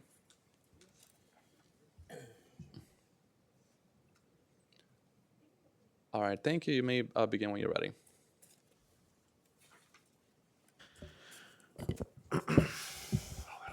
Good afternoon. My name is Chauncey Young. I'm a resident of the Highbridge neighborhood of the Bronx and the director of the New Settlement Parent Action Committee. PAC stands with coalition partners in strong opposition to the school buffer bill. At a time when ICE activity and the federal government is repressing civil rights and increasingly making families feel unsafe, City Council seems determined at this moment to make these very same communities afraid to exercise their First Amendment rights. Schools are the center of our communities. Young people, families, and educators have always centered schools to spark civic engagement. We must remember that the largest civil rights demonstration in New York City history and in U.S. history was the 1964 school boycott, where over 64,000 students protested segregation, systematic inequity. The council cannot point to a single incident of students being harassed outside of schools by protesters. This bill does not respond to a real safety need. Instead, it expands policing, restricts speech, and further criminalizes BIPOC and immigrant communities. Current safety policies rely too heavily on punishment, disproportionately harming Blacks and Latinx students. Black students, who make up just 20% of New York City schools' public students, account for 45% of superintendent suspensions and 52% of school police interventions, with the Bronx, council member, seeing the highest rate of interventions. We urge council to amend the bill to make it a true transparency bill that both council and the public seem to desire. Protect rights. Amend the bill to enshrine the protections consistent with the 2024 NYPD protest settlement and First Amendment rights. Divest from policing. Freeze hiring of school police. Okay, fine. All I'll say is that New York City must choose between investing in the criminalization of our communities and investing in programs that support them. We urge council to reject this bill in its current form, amend it, and create a true transparency bill and prioritize students' and families' rights and well-beings. Thank you. Hi, my name is Maria Bautista. I'm an organizer, a lifelong New Yorker, and I've been organizing for over 20 years. I'm currently representing New Yorkers for Racially Just Public Schools, and I strongly stand against this bill. I just got back from DC last night, fighting terrible budget cuts, fighting against pervasive underfunding of our schools, fighting against the attacks on children with special needs and the lack of resources that they experience every single day, and the privatization of our public schools. And I got up today and I questioned why Trump-like policies are being peddled here in New York City. And I question why you're smiling, council member, and you've been doing that as people have been giving their testimony, and it's very disturbing. I also question why two leaders that are Latinx themselves, representing thousands of Black and brown New Yorkers, are pushing this. I question the politics behind it. I've organized countless rallies, protests at schools, and all of them have been directed at the failures of the city, the state, and the federal government, and their failure to adequately provide educational opportunities. Never once has it been documented that protesters have harassed or threatened protesters or threatened students at those schools. Instead, they have used their voice to fight against systemic oppression and state-sanctioned violence. This bill does not protect New Yorkers, but will oppress them. As we've seen across the country, as Trump has increased surveillance and policing, and as y'all are trying to push here in New York City, and it's a shame. What this bill does do is threaten our ability to freely speak out against the fascism we're experiencing at every level, city, state, and federal. Hundreds of New Yorkers rose up, beat back the 175B, and instead of listening, you fast-tracked a similar version of this bill with the same outcomes. We're asking the City Council today to amend this bill and make it a true transparency bill by requiring the NYPD to publish and report on their current policies and procedures for responding to protests around schools. The amended bill needs to enshrine and protect the 2024 protest settlement and our First Amendment rights. Thank you.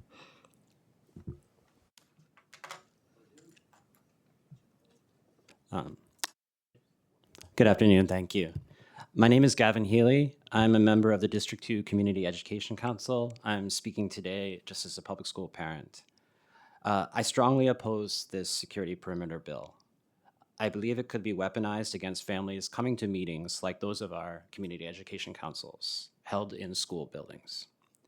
Families come to CEC meetings not for fun, they come when they have a grievance, when they're angry. Sometimes they bring signs, they raise their voices. Sometimes they organize and come in a big group.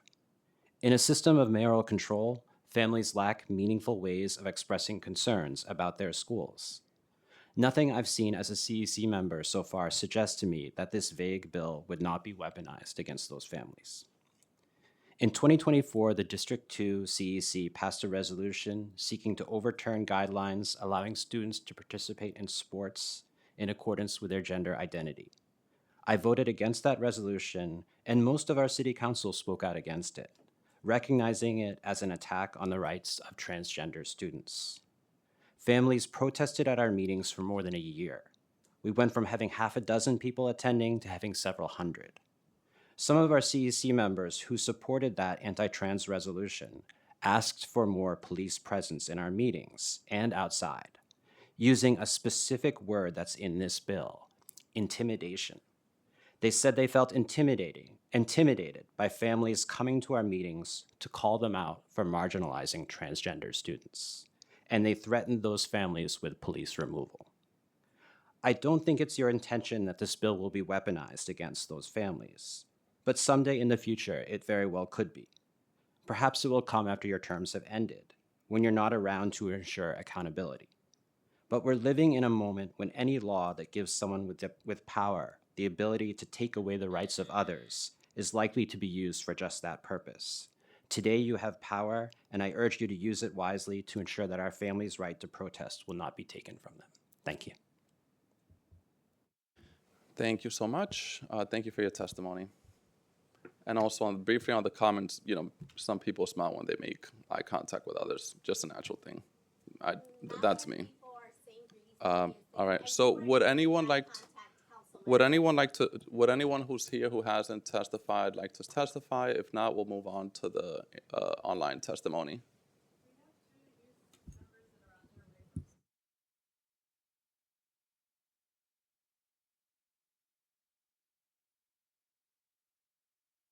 Okay, sounds good. All right, so we'll now move on to the virtual panelists. For virtual panelists, once your name has been called, a member of our staff will unmute you, and the Sergeant at Arms will set the timer and give you the go-ahead to begin. Please wait for the Sergeant to announce that you may begin before delivering your testimony. I'll now call our first virtual panelists, Tazeen Assad, and then Christopher Leon Johnson. Time starts now. Hi, everybody. My name is Tazeen Azad, and I'm a public school parent and education advocate. I want to begin by stating my opposition to the perimeter bill and encourage council sponsors to course correct and make this bill the transparency and data disclosure bill by the NYPD. But I really want to emphasize the utter confusion, forget on the part of the public, even on the part of the NYPD, in its experience in determining what the impact of this bill might be.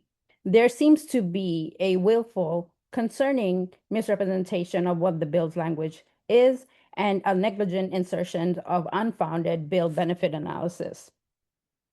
The NYPD says the bill doesn't change anything, but also says they will, for the first time and for this particular circumstance, establish and memorialize a plan that is an exception and therefore new. NYPD says that they don't have an MOU with schools in regards to safety plans, and that's something Mr. Traeger even admitted to. But NYC DOE Chancellor Regulation A414 establishes committees with school stakeholders, including NYPD, that collaboratively develops plans. This bill circumvents that and gives initial and primary deference to NYPD, excluding all other community stakeholders. NYPD say they are ready to develop a plan, but cannot name an incident where the context applies and therefore can't address the non-existent issue. We are hearing today from plenty of private parochial school communities. That's important, but I want to point out the lack of engagement from K to 12 public school students and parents who arguably this process is marginalizing and disenfranchising. And I hope that the council is ready to bear the Time burden expired. of this bill's impact that way. Thank you so much for your testimony. Next, we'll hear from Christopher Leon Johnson. Time starts now. Hello. My name is Christopher Leon Johnson. I oppose this bill, Intro 2052, the perimeter bill. Let's make this clear that these nonprofits that support these bills, like the lady mentioned, but I'll explain to her that all these nonprofits just care about is that net discretionary payout and securing that discretionary payout for FY27. I want to know why did the city council decide to have this thing on the ticker on the same day and the same time, right across the street from here, where they having the budget hearing for public testimony. Oh, that's to make sure that the opposition doesn't come out to this hearing and have them wait and desperately get to speak for the public for testimony for corporate finance because they know that the money is bad over there. It's just a way to try to make sure that they don't repeat a 75-69 like with last time early this year in January. But I want to say right now, this bill technically it just gives another blank. It gives a blank check to the NYPD to do what they want and put numbers for how many people, how long we had to stay back from protesters events that the city council might want to put their organizations into. And everybody know, and I'm gonna say this right now, I hope that Madani vetoed this bill again like he did last time, Intro 175. These nonprofits that support these bills, all they care about is getting a paycheck. That's all they care about. It's not about safety. It's not about protecting the rights of so-called Muslims and Jews and stuff like that. This is all about making sure that these guys don't get protested for the stuff that they really are doing and destroying the city. But I'll say this right now that I hope that our mayor Mamdani does a repeat like he did last time. We'll Intro 175 and repeal this bill again, just veto this bill, and this bill dies again. So I'm opposed to this bill. This is a bad bill. I trust the state more than the city council because the city council is just giving blank checks. At least the governor is writing a real check. But that's all I gotta say. But but this is a bad idea for a city council. Like I said, I'll say that. Hope you, Mr. Felice, do a repeat of this hearing because this is not right. This should not been on the ticker the same day as the Time expired. finance thing. So thank you and enjoy your day. Thank you. Thank you so much for your testimony. I'm also going to call 3 individuals who signed up, but weren't here when we called them. Amanda Holland, Ashley Davis, Melody Jimenez. Anyone who's here who signed up and hasn't been called yet? All right, so I think we've heard from everyone who signed up to testify. If we inadvertently missed anyone who would like to testify in person, please visit the sergeant's table and complete a witness slip now. If we inadvertently missed anyone who would like to testify virtually, please use the raised hand function in Zoom, and a member of our staff will call you in the order of hands raised. Seeing no one else, I would like to note again that written testimony, which will be reviewed in full by the committee staff, may be submitted up to the record up to 72 hours after the close of this hearing by emailing testimony@council.nyc.gov. Once again, testimony@council.nyc.gov. Thank you to everyone who joined today and who testified. This hearing is hereby adjourned.